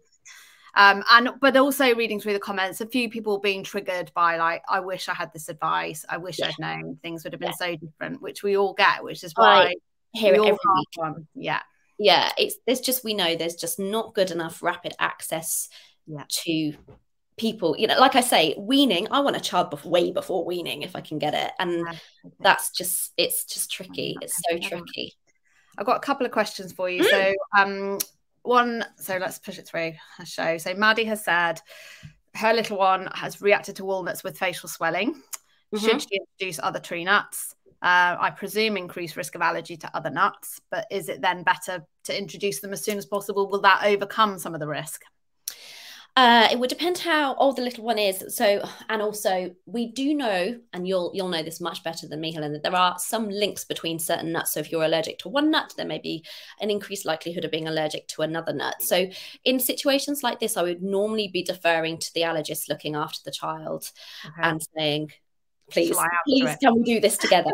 Yeah, please. So, please my answer would be yes, can we liberalize? Yeah. So walnut and pecan would be the same nut, so you couldn't eat either of those. There's usually about a 25% risk of being allergic to other nuts. The evidence around the early introduction is about peanuts. So possibly if your child is over 10 months, there's a later, you know, there's more of a chance, but it's still on the background of not everyone has peanut allergies. So I would still say yes, go on and introduce them, do them in the small way that Lucy said. And actually, as allergy clinics now, we are generally saying you can be allergic to just one group. So I've got lots of people with just walnut allergy, just Brazil nut allergy. So I would actually say do go on and introduce them slowly, carefully. Small bits and increase, and see how you go. Okay, let me find another. Okay, I'm going to ask this one for you. It's a bit off topic, but somebody asking, can they use baby jars because she finds them a bit easier when they're out and about? Is that okay to do?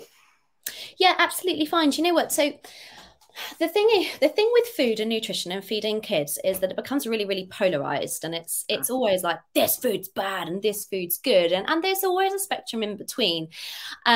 So there are huge pros to baby jars or pouches, particularly for the allergy community in this respect, especially if it's an alternative to the worries of eating out. And I would say if it reduces your anxiety about asking for food that may be suitable for your baby or your child when you're eating out, great.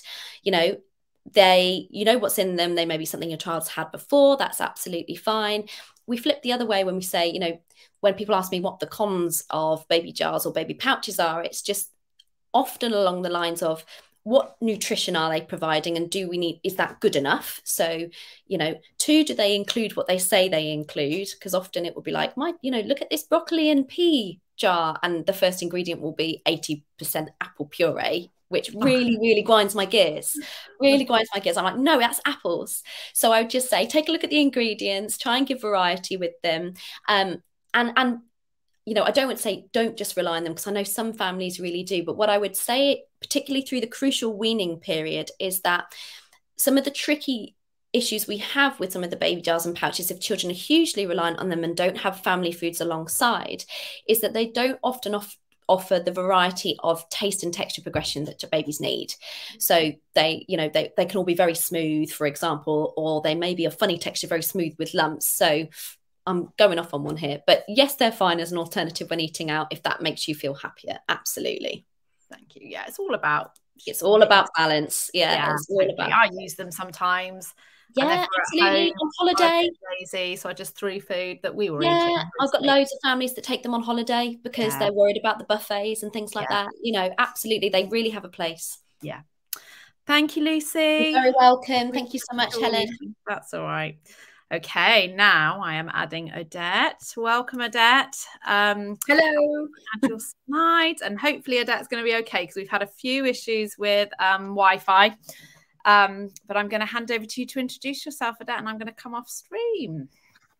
Thanks, Helen, and good evening to everyone. I hope you're enjoying the talk. It's great. I've been in and out, I'm afraid, because the internet's been a little bit strange here. So I'm hoping this is going to go without too many hitches. So I'm Odette Rodder. I'm a children's and young persons nurse specialist. I've been working in the NHS for nearly 30 years. And I'm currently working within both dermatology and allergy services. So I've recently completed my MSc in allergy. So I've followed in Helen's footsteps. And just a little bit of note for anyone watching, I am also a registered health visitor, and have in a previous part of my career worked in health visiting. So quite useful for sleep and feeding issues along the way. So my special interests are that I have a real interest in allergies and eczema and their links, and really love supporting families with complex skin conditions as well as allergies and eczema.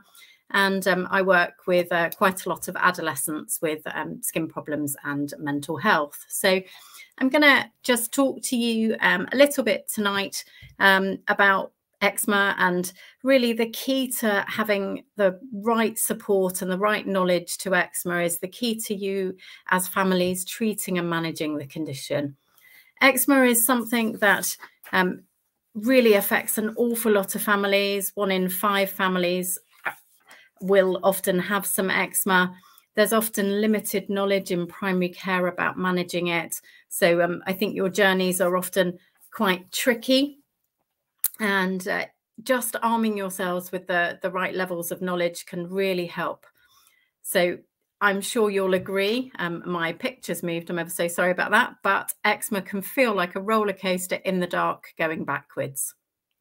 You take several steps forward and several steps back. You don't ever feel as if you're getting anywhere. Often the treatments don't work to start with, and it sometimes takes several times to get things right. So we know that eczema is a dry skin condition. So I'm going to talk to you a little bit about skin and what it is. So this is a really, really simple way of looking at skin, comparing the normal versus the eczema. So think of it as a brick wall. So all the individual layers of skin are your bricks. The moisture holding everything together is your cement. And your roof is your skin barrier. So in eczema, what's happening is that moisture and the waters and the fats are leaking out of the skin, causing all of that dryness that you can feel. And it often feels like rough sandpaper. Your skin barrier is what's broken, and that's often where the areas of inflammation are. So you'll go round and round in circles until you get this treatment right. So the cornerstone of treatment with all eczema is moisturizing. but you've got to get your moisturizers right. And there are hundreds of them. So each area within the UK will have a list that the GPs and health visitors are able to prescribe from. And they are different, even from, I work in Dorset and Hampshire, and they're different between Dorset and Hampshire. So I'm sure you'll all have come across quite a lot of different moisturizers. I've put a few little pictures up of some that you can see. So there are things like Double Base and Epimax, Hydromol ointment. There's also Epiderm ointment, Cetraban ointment, and 50/50. There's also the Avenos and the Cetrabans. So there are lots and lots and lots of moisturizers. Moisturizers really are the key to getting everything right. So if you've got a pot of moisturizer lurking in your cupboard, it's probably a 500-gram tub. The recommendations from NICE are that you should be using about 250 grams to 500 grams of moisturizer on your baby. It's an awful lot of moisturizer, and it means that you have to get that into the daily routine. It's really hard, and I often say the first 10 times you ever do it, it's going to be really, really tricky. But after that, once you've got it into the daily routine, it's much, much easier. But liberal and frequent application is absolutely key to getting everything right. The more you use, the better the skin will be, and the less likely you are to have areas of inflammation. But there are lots available. So creams, lotions, gels, ointments. There's a plethora of creams and treatments available. It's about finding one that you like, finding one that works, and finding one that's not going to stay in the pot. Because I'm sure you've all got lots and lots and lots of creams lurking around in your cupboards, but you'll favour one or two. Now, I tend to favour the greasy moisturisers. They're not always particularly user-friendly, but they work really well. So 50/50, Epiderm ointment, Hydromol ointment, Epimax ointment, Xeroderm ointment. There are lots of ointments, but they're multi-purpose. They can be dissolved and added to the bath as a soap substitute. They can be used as a moisturiser. They're great for using pre-swimming, perfect for using to the face pre-food to stop those contact reactions, and just really helpful. But I agree, they're not always user-friendly. So aiming for 250 grams a week, not a day. I've just seen one of the questions pop up on the side of my screen. So I don't want to frighten you. You're not going to need to use that amount every week, every day, but aiming for that every week. So ideally, you should be asking your GP for 1 to 2 tubs of moisturizer every month. I haven't done a slide about topical steroid treatments because I will cover that in much more detail in Helen's course, but really just to talk through to you today that there is a steroid ladder, starting with very weak topical steroids, such as your hydrocortisones, and then moving through to the more stronger steroids. It's really important to have appropriate level topical steroids. If you have an appropriate level, you need to then use it well. There is so much fear about topical steroid use.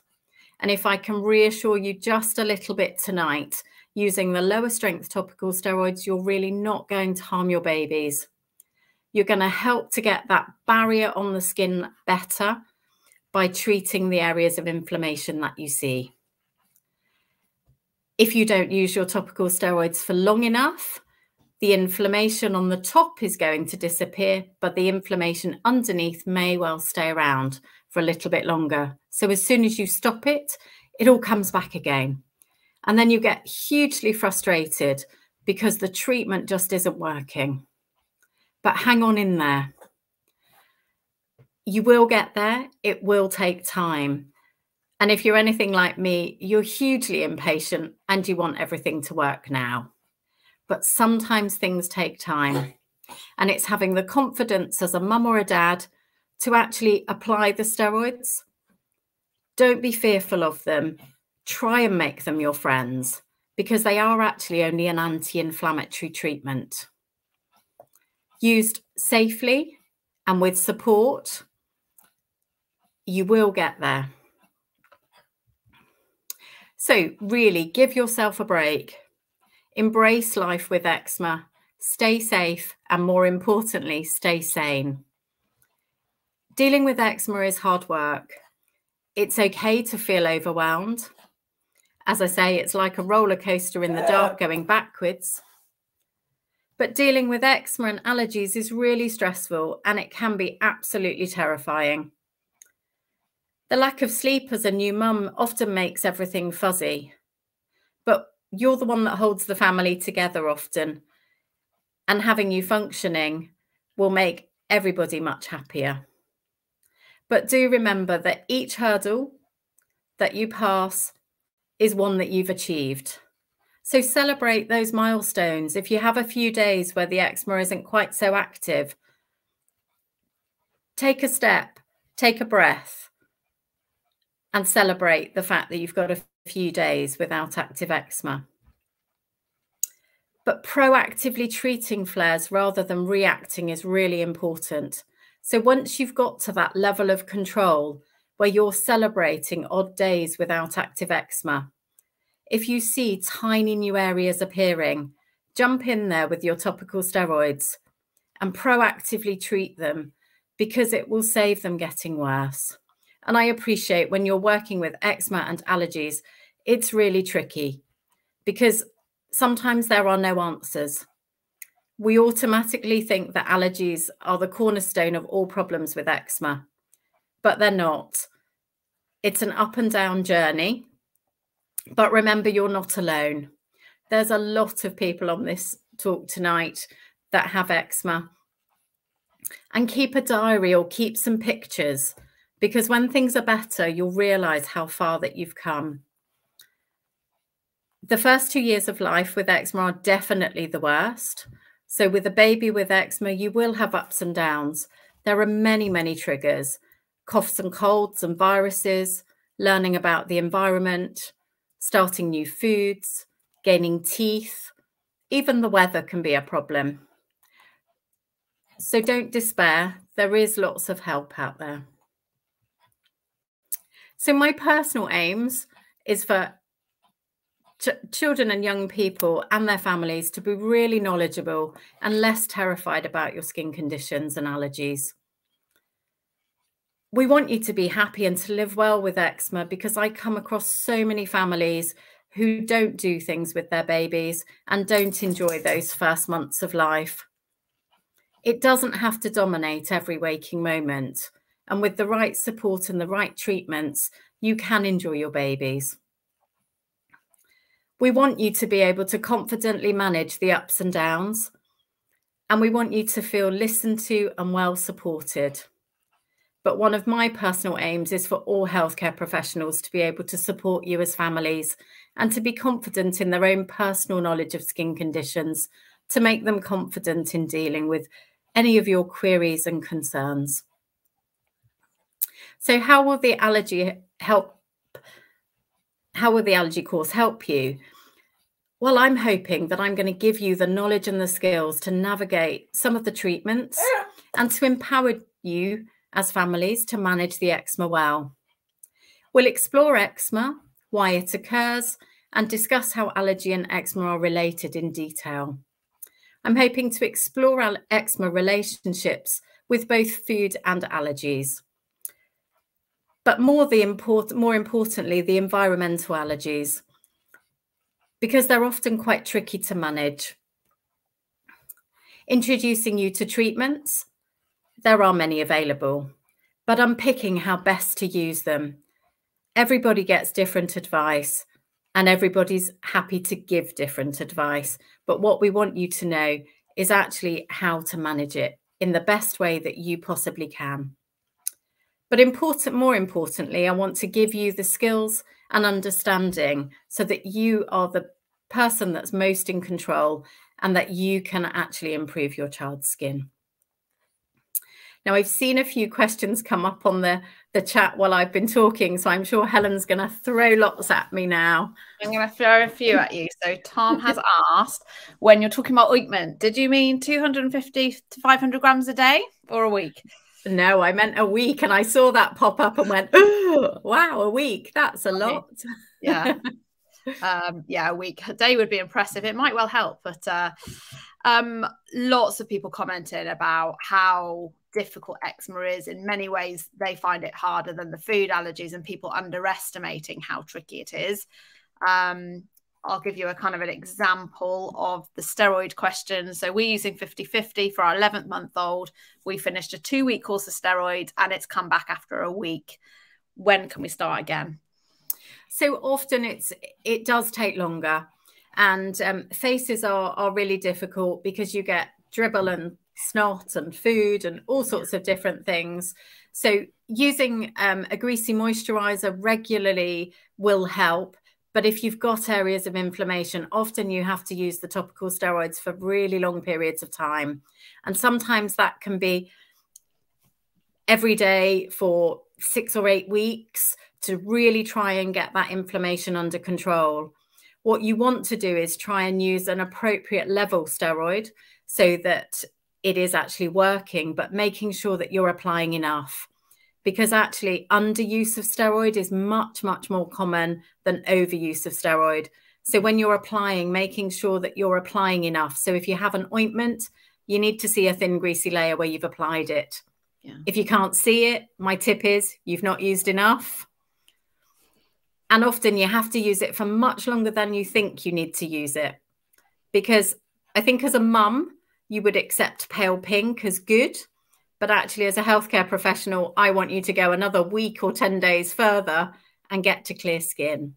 Yeah. So I've got a bit of a saying in my clinic, if you get to your good, go another week or 2, and actually you'll get to my good. And sometimes with steroid, Helen, you know as much as I do, if you use it every day and then you taper it down slowly, you get much better results than just stopping. Yeah. And I always say to people when they say to me, well, how long? You know, my GP said a week or 2 weeks at the best. And I'm like, well, I never put a time frame on it because you can't. I do have babies on it for months and months and months persistently, as do you. And that is okay. Because if you don't, they won't sleep. You don't sleep. Everybody's mental health's affected. They don't grow properly. And I always use the analogy of you treat the asthma by putting inhaled steroids in. And nobody seems to have a problem with that. It's just the other way around. We're just putting it onto the skin. And I wish people could understand that and be a bit less scared, and healthcare professionals, and then the control would be much better. I think it's true. And there's a lot of scaremongering and a lot of fear about topical steroids. But you really aren't going to do any harm with the lower strength topical steroids. And if your baby needs it, it's much better to use it. Because actually all the rest of the effects slowly resolve. So you sleep better, they itch and scratch less, they enjoy their food better, they have less food allergies in the long run. So really the key is just use it. Yeah. Thank you, Odette. I'm going to remove you. A brilliant talk. And I know loads of people got loads of questions, but that's what the course is for. Some more information. So thank you very much. Thank you. Oh, sorry, Odette was saying thank you.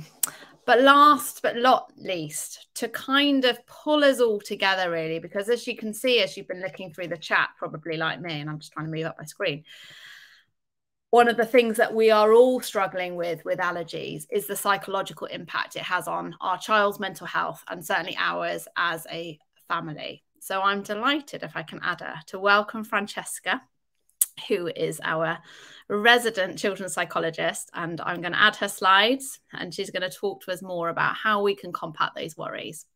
Thank you.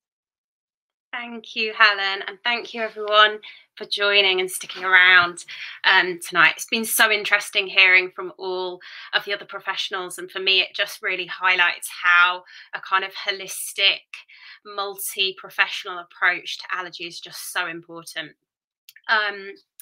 So just to introduce myself, my name's Francesca and I'm a clinical psychologist. I work almost full time in the NHS, 4.5 days for the NHS, and I work at Great Ormond Street Hospital in London. So to become a clinical psychologist back in 2007, I started my undergraduate degree in psychology. And after different years' experience, I then started my doctorate in clinical psychology and qualified as a clinical psychologist in 2016. I've had quite a varied career and done lots of different bits, but I started primarily working with children and teenagers in generic mental health services.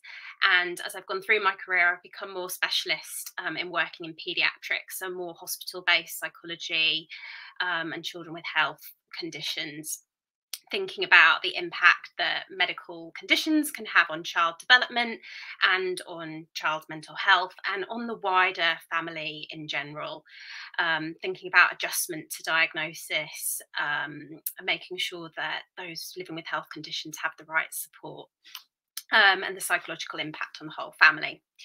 And how I got interested in allergy was that I was the lead psychologist at the Evelina Children's Allergy Service for 18 months before I moved to Great Ormond Street. So psychological impact of allergies. I'm sure you'll be all aware of this, but I don't necessarily think that the psychological part of allergies often gets as much recognition, especially not in services as far as I am concerned. But the constant vigilance of having to avoid potential allergens, along with the unpredictable nature of having reactions, of course, this is going to have a huge impact on anxiety, quality of life, and depression. And the studies that we have, there's not as much as perhaps other areas of allergy, but the studies that have been done are showing this time and time again, that it's having a huge impact on anxiety and quality of life. And we know, especially with food allergy, food is such a fundamental part of social life, parties, of religious gatherings, of school trips, and the impact that that can subsequently have on social development and social opportunities. If there's fear there or anxiety there, is going to have a huge psychological impact. There's also some emerging evidence, so evidence starting to come through, that also if a child has allergies, there's an increase of risk of PTSD, so post-traumatic stress disorder, in both the children but also the parents of children living with allergies, which is obviously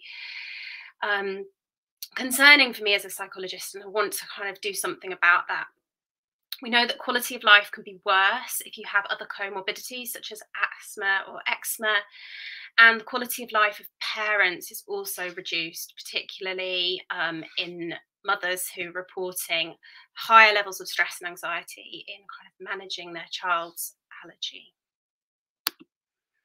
So I just wanted to say a little bit about the context for allergy psychology, because as I said, I think it is a little bit missing, or certainly not as dominant within support for allergy. So there's actually only a few specialist psychology services for allergy in the UK, one of them being at the Evelina where I worked, another one at Southampton. So it is really location that's going to get you access to this specialist psychology, allergy support. Other hospitals do have general paediatric psychology, so that more general psychology across the hospital, and they can provide some support, but this is limited. And often I did a bit of a scoping exercise, and that can be anything from a couple of days input to just half a day. So when we're actually looking putting that down into actual sessions, it's really, really limited what it can offer, and it's obviously hospital dependent. You might be able to get some psychological support from CAMS, so from Child and Adolescent Mental Health Services.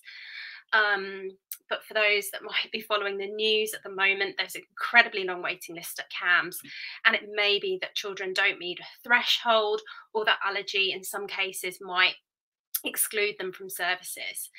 And we also know that often clinicians might lack some of the confidence working with allergy, because it's not a huge dominant part of the training, and it's such a niche area. It's not kind of caught up with the rest of psychology. And I don't say any of this to kind of damn the NHS. I'm a huge advocate for the NHS. I work there full time, but this is the context as it is. I'm kind of passionate about changing. So yeah, moving on to my passion. Kind of my goal really for being here is, you know, as everybody has said this evening, following in soup, having worked with so many families of children with allergies, I really do believe that children with allergies can have a happy, sociable and independent life. and one where their allergies are part of them, but not dominated by the allergies. So it's like we're living alongside the allergy and it's there as part of us, but not completely dominating all of life. We know that the beliefs that children hold about their allergies, the stories they tell themselves about their ability to cope, about how they manage their allergy, they start in childhood. So the sooner we can get in there and kind of help sculpt those narratives and those stories, the better. So therefore, my key ingredients are having healthy and helpful conversations from an early age, in combination with kind of balanced and realistic thinking, in combinations with having strategies for managing any tricky feelings that might come up. And in combination with parental modelling of this, we're going to increase the likelihood of a child having improved confidence and improved quality of life going forward into adolescence and adulthood. So just a little bit on anxiety. So probably a lot of people already know this, but anxiety is a reaction or a response that our body has, which is essentially giving us a message that we are in threat or danger. So I always like to describe it, it's like the fire alarm in our head that goes off warning us that there's a danger there, there's a fire there that we need to do something about. So when anxiety works well, it's actually really functional. But the problem is that alarm can become a bit faulty or a little bit sensitive, and it goes off too much when we're not under threat or not in the danger that our body thinks that we're in. And when we feel anxious, we look to do things, or we do things in our behaviour which we think are lowering that threat and therefore reduce that anxiety so that we feel safer. However, often the behaviours that we do, unfortunately, are reinforcing and maintaining the anxiety. So, for example, if little one was playing in soft play and they came out and had kind of reaction, we might get anxious, and the behavior that we might do to reduce that anxiety and make us feel safe is to just avoid going to soft play. But what in that avoidance, what we're doing is we're not learning that actually maybe that was a one-off, or that there is other things that we can do for that child to be safe. And then what actually can happen, and I've seen this happen so often in my practice, is that avoidance might lead to avoidance of other things, avoidance going out at all, avoidance going to play groups, avoidance going to other things. So it can actually longer term perpetuate it. So we need to kind of find other ways of not letting our anxiety of situations win. So obviously the big thing with allergy is that there is a threat, there is a danger.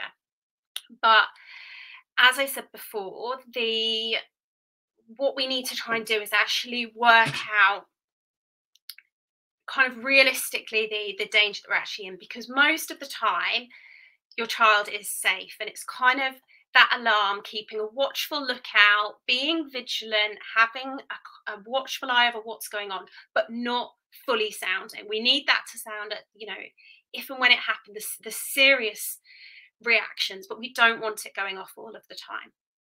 So to do that, we need to find ways of soothing our threat system and acting in calmer ways which aren't perpetuating this idea that we're in danger all of the time, because we're not.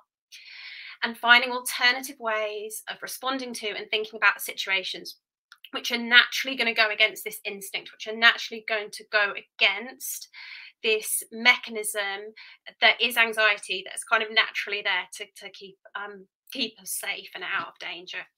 And often that might involve gradually building up the confidence through something called graded exposure to situations which might cause anxiety. And we do that in tiny little steps. We might make a list of all of the different situations that make us anxious. We might grade those.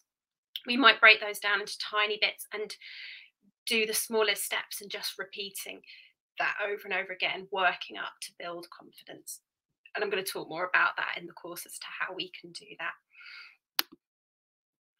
I should have also said that other behaviours that I often seeing clinics in terms of behaviours that we might do to make ourselves feel safe. It might include checking. Obviously, it's really important to check food packets, even do that second check. But if we're getting, 10, 11, 12 times, that then becomes unhelpful. And we actually know that repeated checking can make us more unsure, and there can perpetuate anxiety further. And control, this is another thing that I see a lot, is trying to control everything. And a question I often ask, and I'd encourage you to ask yourself tonight, is what would 100% safety look like? Because there's very few things, if at all, that we can do in life that we can guarantee 100% safety. There's usually some level of risk. That might be tiny, like 0.1%, but there's very few things that we can do with 100% safety. At the other end of the spectrum, we've obviously got very risky behaviours, very impulsive behaviours, which I'm obviously not encouraging. But somewhere along this line, much closer to the 100% safety end of the spectrum, is the position we're trying to get to, is what is safe enough? How can I be confident that I've done all that I can to the best of my resource, to the best of my ability, and have confidence that that is enough? Because in the attempt to get 100% safety, we get such levels of control that are not healthy and that are going to perpetuate the anxiety. So one way that I help people to think about this is think about the world and what's within our immediate environment. So out there are so many different risks, so many different allergens, so many different people, and we do not have control of those people. And we might want to do everything that we can to keep all of that stuff within our control, but we can't. And again, that attempt to do that can often just perpetuate anxiety. So instead, what we need to focus on is what's in my immediate vicinity, what's on the table in front of me, what's around my child right now. We've got a much better chance of focusing our control onto that to lead us to this safe enough position. So the allergy help course. I mean, there's so much I could say, but I'm just so glad that Dr. Helen's invited me to kind of have a module on it so that we can start sharing more information about supporting psychological well-being of you and your children. So what I'm going to aim to cover in the course is to address further some of the psychological impact of living with allergies. And I aim, like everybody that's spoken tonight, to empower you to take some control over the psychological well-being of both yourself and your children. For parents and carers particularly, I want to explore ways of managing your fears and your worries as a parent. And helping you understand in more detail about some of the helpful but also unhelpful function that anxiety in our threat system can have, and help find your position, because it will be unique to everybody, about moving to that safe enough position. And often that's kind of guiding you through a series of questions to kind of work out where that is for you. And that might change as you kind of go along your allergy journey with your child. I'm going to give you some practical tips and strategies for managing your own anxiety, and thinking about how you can have some of these more helpful conversations at home, which are going to ultimately change the narratives around allergy at home and change that story that your child's going to have about themselves and their allergy. In terms of supporting children, I want to help you support your children to manage their worries. And part of that will be helping to notice anxiety in your child, because it can present again in various different ways, and finding ways to help your child name emotions and talk about worries in a really curious and calm way. I'm also going to talk a bit about differentiating between anxiety and allergic symptoms, because there's actually a huge crossover, and lots of the symptoms of anxiety can actually mimic the symptoms that we can have when we're having an allergic reaction, but there's very key differences. So I'm going to help you unpick those, which is really vital, because we obviously need to know when to act for allergic reactions,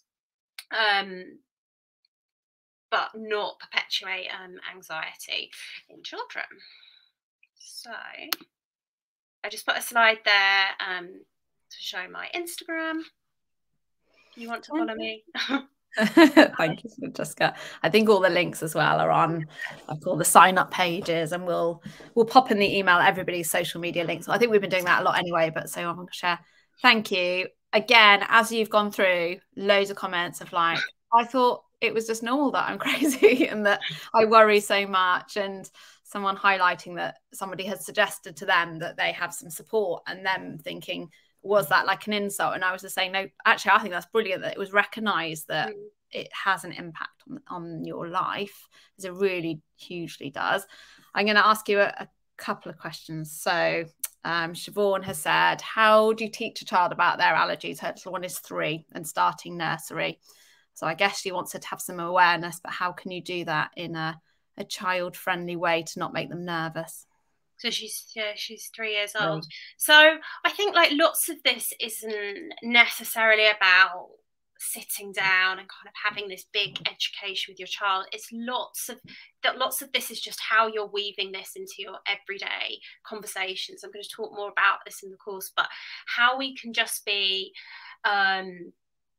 kind of involving children, and it'll get more and more as they get older, but kind of involving them more in things like food preparation and checking of packets and talking, and the ways that we talk about allergy as children are developing.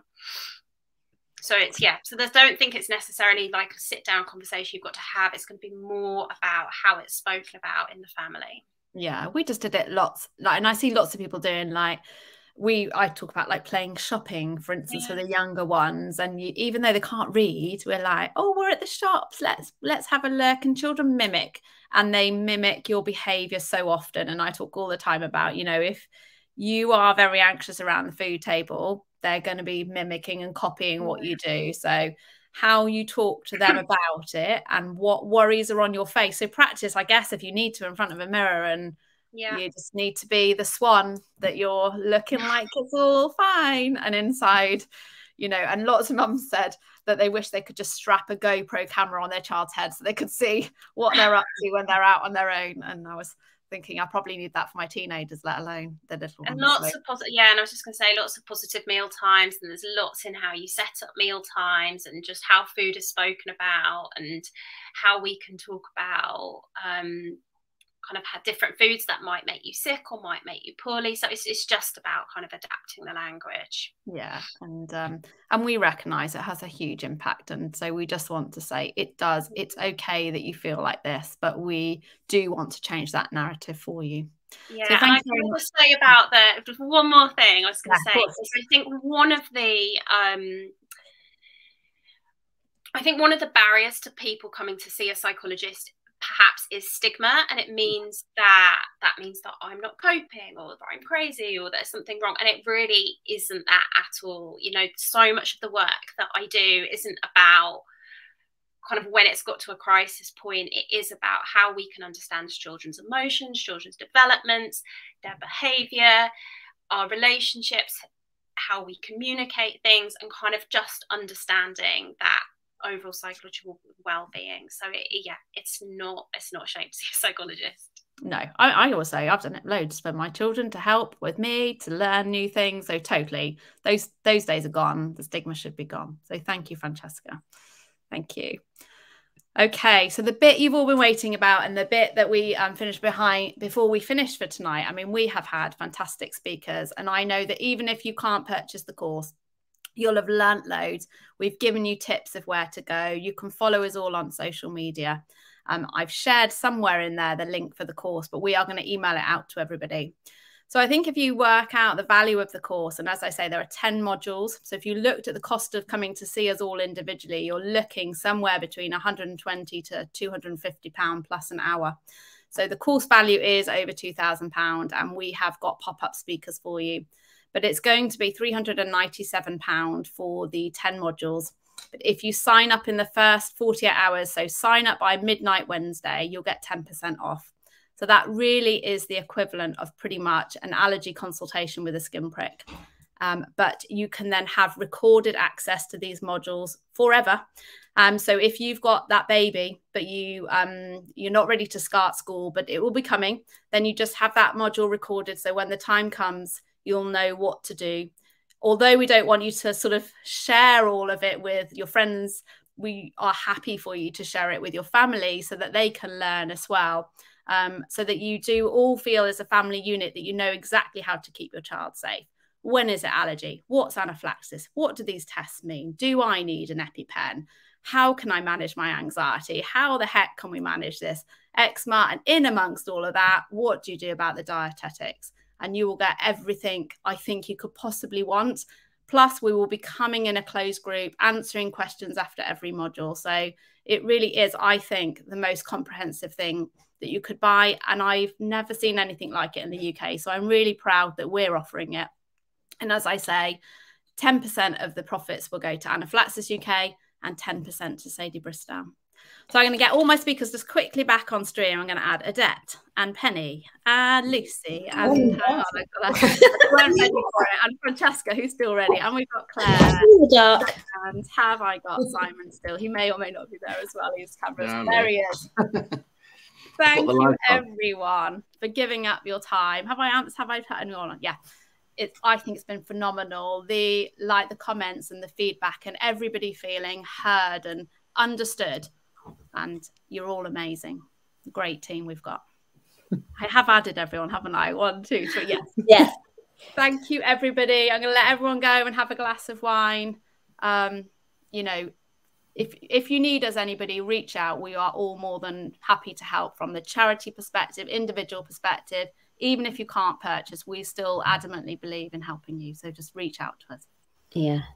Brilliant night. Well done, everybody. So informative. Even though I've been doing this journey 15 years, I've still learned something tonight. So thank you so much. I've really enjoyed the evening and I loved all the comments and it just feels like you're really connected to everybody. So really good night. Well done, everyone. Thank you. Well done, in terms of all of you that came live, there is the competition to win a 30-minute one-to-one with me. We will film us doing that because I think there's a way of seeing who's joined and I will email out who the winner is. So I haven't forgotten that aspect. Thank you, everyone. Good night. Amazing. Good night. Bye. Thanks.